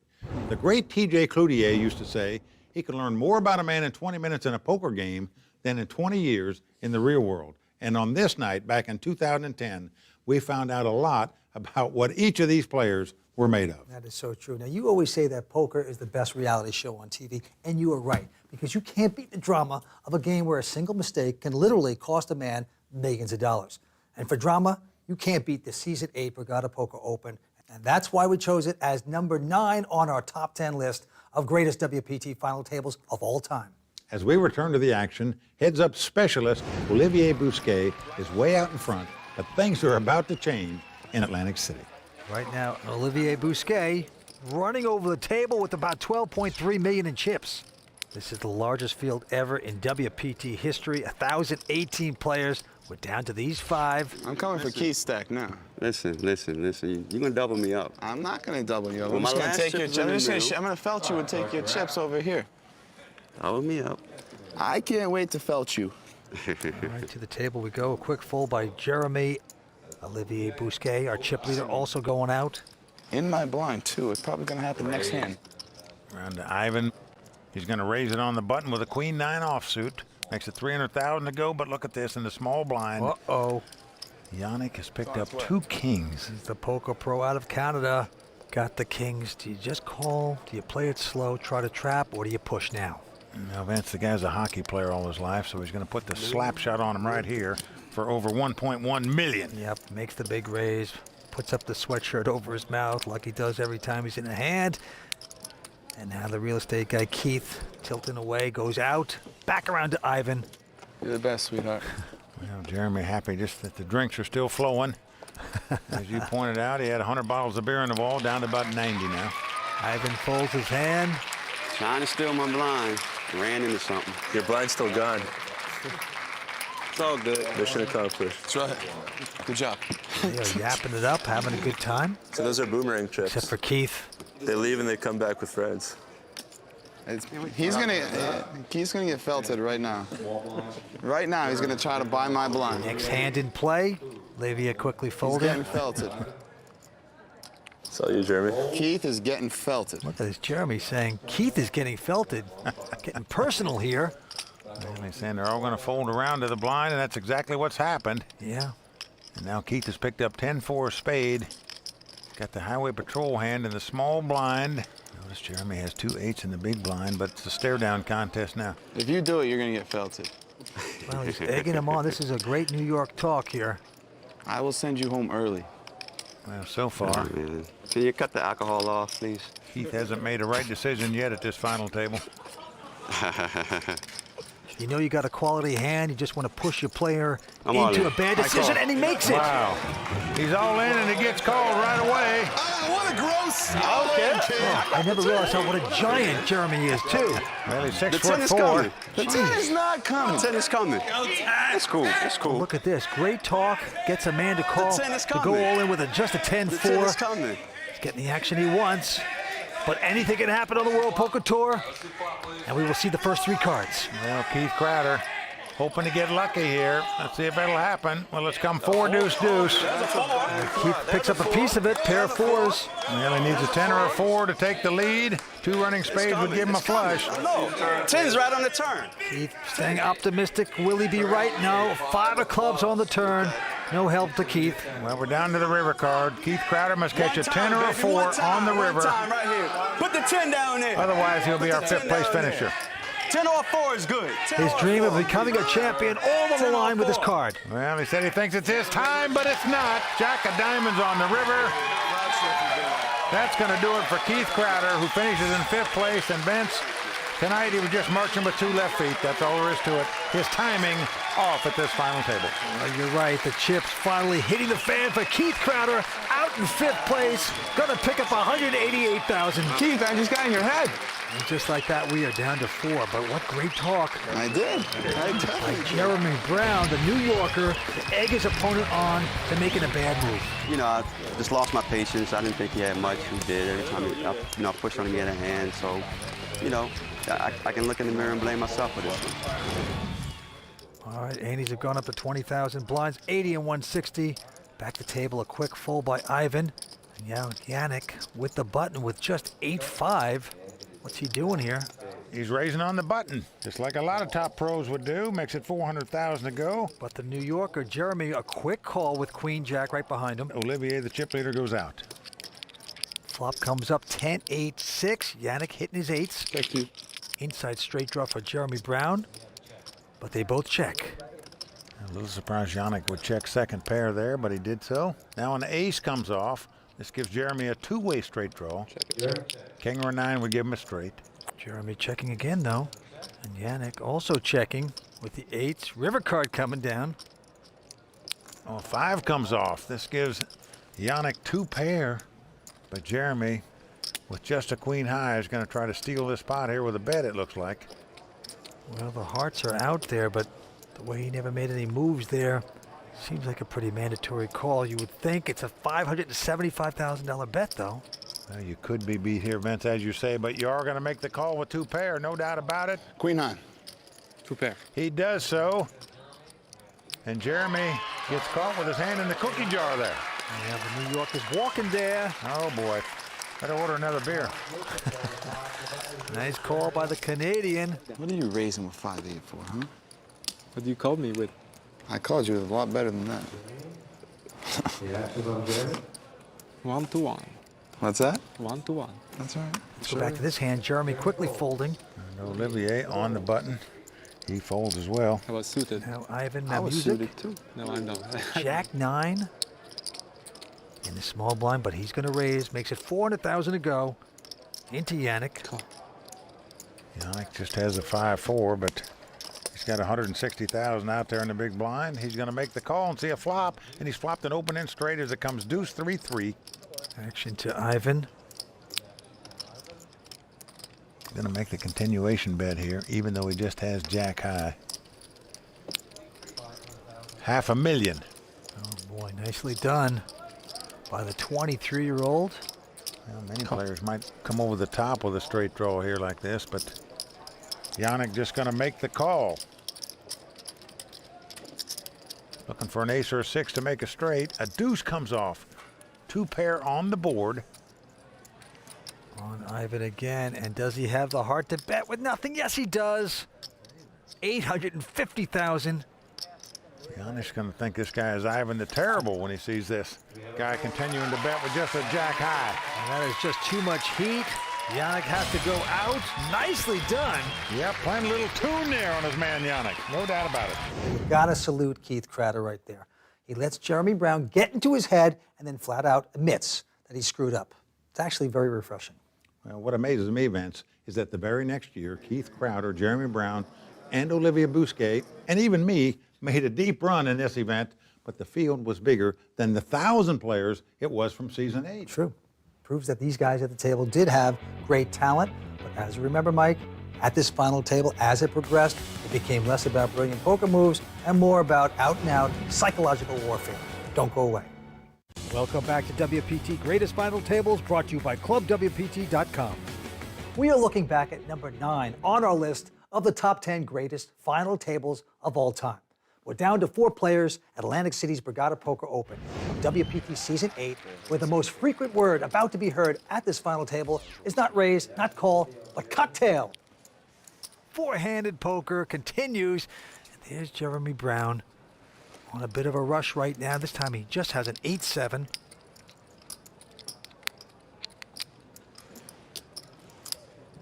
But he's interested. He's going to call it. Olivier folding. Ivan music with a 9-7 also calling. And Yannick with just a 5-4, content to see the flop. So we've got three-way action out of 4 players here. Flop comes ace-9-3, all spades. Ivan hitting a pair of 9s there, but no spade. He's first to act, and he looks like he's getting chips out. Yep, he's going to bet 325,000. Now Yannick with the wheel draw and the baby spade flush draw, he throws his hand away. But the New Yorker, Jeremy Brown, getting none of that and no spade. Absolute zip and pip. I raise it. He's taking his time. He says raise. Unbelievable. No hand and no draw, and he comes right over the top of Ivan here. His friends loving it. Little do they know that he has horrible hand. Well, a lot of guts here by Jeremy Brown. Makes it 9.75 to go. Well, he's not betting on the cards, Vince, that's for sure. The guy didn't raise before the flop. You don't put him on an ace. Maybe he'll throw a flush draw away if it's a smaller flush draw. Ivan in a quandary right now. Well, Jeremy, a Penn State grad, playing this hand like a lion, that's for sure. The former Nittany Lion taking down this pot with bold, aggressive play. What a nice move, picking up that pot. And he smiles. Well, you got to feel proud. That's beautifully done. Back the table, action on the Canadian. Yannick Broder, poker pro. He quickly folds his hand, but Jeremy picking up a big hand. 400. Ace, king of clubs. Makes it 400,000 to go. Well, he's all smiles right now. Winning pots and picking up cards at the same time. Chip leader Olivier with a queen jack. And look at this little tasty re-raise. Makes it 850. Ivan out. And Jeremy just calls the re-raise. Most guys would just come right over the top with ace-king suited here, especially against the chip leader, but not Jeremy. Wants to see a flop, and what a flop it is as it comes ace-king 5. Oh, and Jeremy shaking his head. He's shaking his head, but he's all grins. Shaking his head. Usually when you shake your head, you have a big hand, and that's exactly what he has. Bad tell there by Jeremy. What are you trying to do here, huh? Olivier is going to fire out the continuation bet here. Yep. 950,000. Didn't pick up on Jeremy's antics. Oh, look at Jeremy now, staring up at the sky, wondering what to do. Well, all he's wondering is, do I just call and continue to trap this guy, or do I come over the top of him right here? I call. He's just going to call. Big trouble here for the chip leader, Olivier, unless he hits a 10, but no, it's a deuce of clubs. Action on Olivier. Getting thirsty over here. Look at this Jeremy saying, I'll take another drink. Olivier, obviously not picking up on these kind of tells. He is going to fire out over $2 million in chips here. I'm all in. And Jeremy going all in. Yeah. Well, here comes the baseball bat. That's when you do it. Well, Vince, I got to tell you the truth. I know this guy's a great online poker pro, but I believe Olivier needs to work on his live tells a little bit. Yep. Got 2 Canadians, 2 New Yorkers. All 4 of these guys making their first WPT final table appearance. All 4 of them in their 20s. Youth will prevail once again on the World Poker Tour. Blind still 80 and 160,000. Winner going to take home close to $1 million here tonight. Action going to the New Yorker. He's an accountant out of New York, Jeremy Brown. Got a jack-7 and he quickly folds. Surprising, right? Now Olivier Bousquet used to be the chip leader. He's got king-6 this time. He's going to move it up to 400,000, Mike. Ivan out. Yannick Broder, hockey player all of his life, lives in Montreal, looks down at 2 snowmen. He's got the 2 8s. He has seen the former chip leader, I'm talking about Olivier, spiral downward a little bit. So you wonder how he's going to play these 2 8s against him. 1.3. Well, there's your answer, 1.3 million. But he's going to just push Olivier right out of this pot. So chalk that one up to great poker instincts by Yannick Broder from Canada right there. The hockey player putting one in the net there. Well, Olivier came to this final table as the big chip leader. One more Budweiser. Nothing seemingly going right for the online poker pro right now. So funny because early on he was the bully at the table. He was pushing everyone around. He stood up straight. Now look at him. He's a shell of himself. She should know what I want, right? All right, this time it's up to him again. He's got an ace-6. Well, Now one of those marginal kind of hands, but you almost have to play him short-handed. He's going to raise it again, 400,000. Into Mr. Music, who folds. And now the Canadian, Yannick, with a king-8, also folding. But Jeremy Brown, with an ace-9, is going to make the call. Well, here comes the flop. Let's come 7-7-5 with 2 clubs. I check to the better. Jeremy says, I'll check to the better. I check to the better.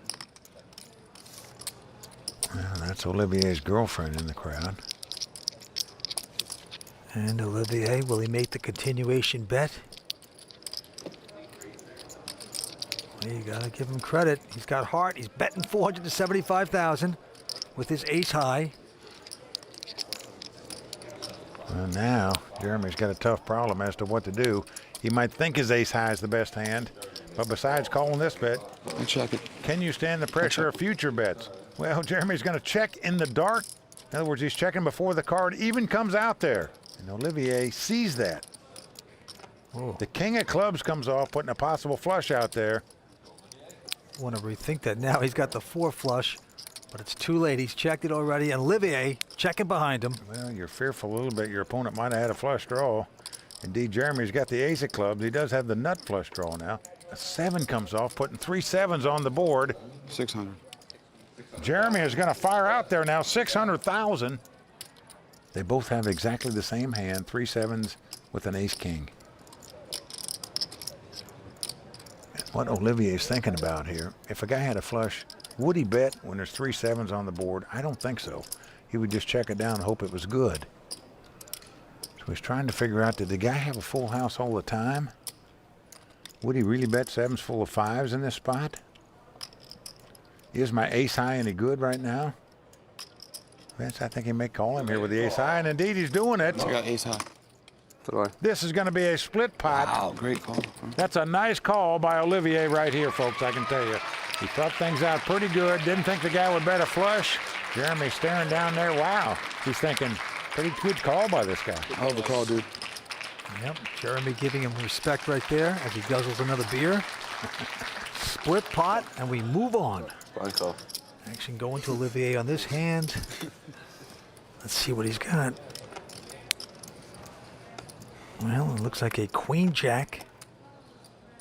Call. Yeah, Olivier seemingly playing every pot now and getting some hands to play him with. Having the music behind him with the button with a king 9. And he's going to push it up a bit. Well, he's going to raise it, makes it 525,000 to go. Yannick looks down at an ace 4 offsuit. First guy limped in, the next guy raised it. This kind of hand, most players would just muck immediately here. You just hate to play an ace and a baby card when 2 players are in the pot in front of you and it's been raised. Girlfriend Claudia rooting her man on. 2 million. And look at this, he's going to make it 2 million. Gee, Jeremy out, Olivier also out. What a bet by Yannick Broder right here. Well, Ivan's just posing for the cameras. He's not playing either, Vince. I can promise you with a king 9 offsuit. He knows his opponent's about pot committed, so if he would raise it, he'd get called, and you just don't want to get your money in there with a king 9 in this spot. You have to give Yannick a lot of credit for making this raise. Unbelievable. Ivan does go out. Yannick does win the pot. And right there, the former hockey player just sensed a couple guys were sneaking across the blue line or something, and he whacked them with a stick. So, Vince, what's your opinion of drinking at the poker tournament? Good question. Order me up another one, for Pete's sake. No, actually, it can be fun. It can loosen up a player, as we know. It makes a player sometimes become more aggressive, more dangerous. But Jeremy Brown there, I think, maybe he's using it as a weapon, trying to confuse his opponents there. Maybe people start thinking, what is he doing? Is he too drunk? Can I take advantage of him? A skillful player can use that misperception to his advantage. Well, it's a dangerous game. And for one player, it means the end of the road when we return to WPT Greatest Final Tables after this. Welcome back to WPT Greatest Final Tables. We're down to 4 players at Season 8's Borgata Poker Open in Atlantic City. Ironically, the largest WPT event in history up to that time started its final table with heads-up specialist Olivier Bousquet leading the field. That's right, but the table captain at this final table has been the accountant, Jeremy Brown, who's been throwing them back and knocking them down to take the chip lead four-handed. Let's get back to the action. Close to $1 million. First place prize here tonight, $925,000. Second place, $453,000. And right now, our chip leader is the accountant out of New York, Jeremy Brown. He has $12.2 million in chips. Yeah, the graduate from Penn State out in front right now and feeling good. To the table we go. Action on the Canadian. Ivan Mamuzik looks down at an ace-7 of clubs. Pretty attractive hand in a four-handed poker game, and he's going to raise it. Makes it $400,000 to go.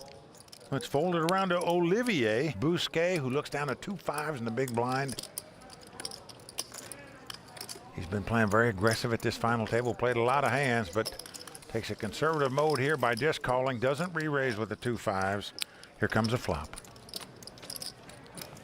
A flop is 9-6-3 with 2 hearts. Olivier still out in front with the 2 5s. Check. And he checks. Yep. Ivan also checking. Nothing hitting on that flop. Here goes the turn card. Well, a 7 comes off. Ivan has made the best hand now with 2 7s. Olivier, however, has a two-way straight draw. A 4 or an 8 would make him a straight. And he's going to bet on the come. It looks like $525,000 with no real hand at this moment. Well, Ivan's going to call him with the 2 7s. Yeah, big pot brewing here. Down to the river. Who's going to get lucky? Oh, look at this, a 5, 3 of a kind there. Unbelievable. Olivier has outplucked him, as we say, on the river here. He's now out in front, but there is a possible flush and a possible straight out there. So do you want to bet trips here? A lot of danger everywhere with these 5 exposed cards. But Olivier looks like he's getting the guts up, putting the chips out. It's 1.150 in chips. Really? Well, he's bet about half the size of the pot here. And Ivan now trying to figure this out. Would the guy really bet on the come with a straight draw if he just had a 4 or an 8 in his hand? I call. Whoa. He's going to make the call with the 2 7s. It's good. And Olivier's 3 5s are going to win this pot. And Vince, maybe that'll get him back on the right track here. A great value bet on the river there. A dangerous bet in my view, but one that paid off for Olivier there. Real nice bet there. Ivan Mamuzik paying that off. Oh boy, like he just broke a guitar string on that one. All right, back to the felt we go. Action on our chip leader, Jeremy Brown. 400. And he's got a nice hand. Ace Queen, making it $400,000 quickly. Olivier out. Ivan also out. Now around to the big blind here. Oh, and look at this. Yannick Brodeur has picked up Ace King. He's got big slick in the big blind. Raise. Oh, pippity doodah. You love Ace King when another guy has Ace Queen. And of course, Yannick says raise. Yannick sitting in 3rd chip position at the moment. I'm all in. Call. Wow, all in and called. Jeremy knows he made a mistake when he got called that quick. And this is amazing, Vince. Yannick Brodeur will take the chip lead if he wins this pot. Damn. He's got way the best hand. Ace King against Ace Queen. Maybe you got it. For a guy playing in his first ever WPT tournament, he could be the chip leader with 4 players left if the Ace King holds up. Throw a queen out there one time. Jeremy begging for a queen. Can he get it on the flop? Nope. Well, flop comes 9-8-6. Queen, please. 10 jack. Jeremy's going to need a queen to win the pot. A 10 jack would do it for him as well. He's looking for a lucky lady. Oh, and he hits it on the turn. Look at that. Queen comes right off on the turn. Oh, the Brew Boys celebrating with him.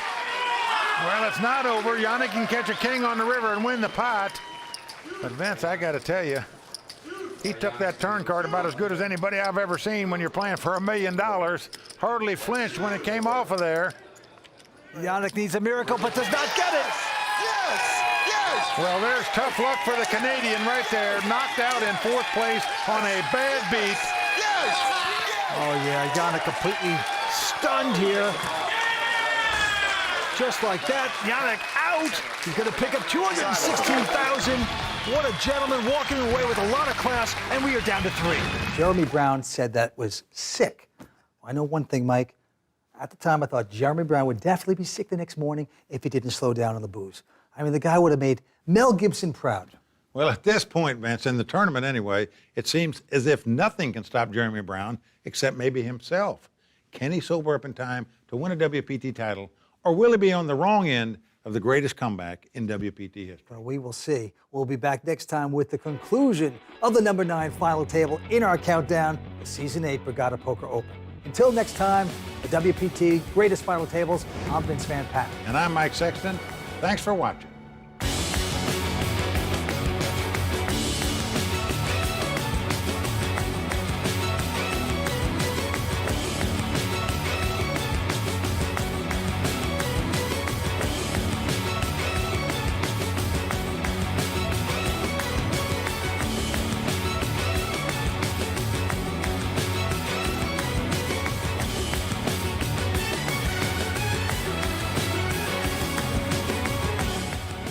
WPT Greatest Final Tables is brought to you by ClubWPT.com.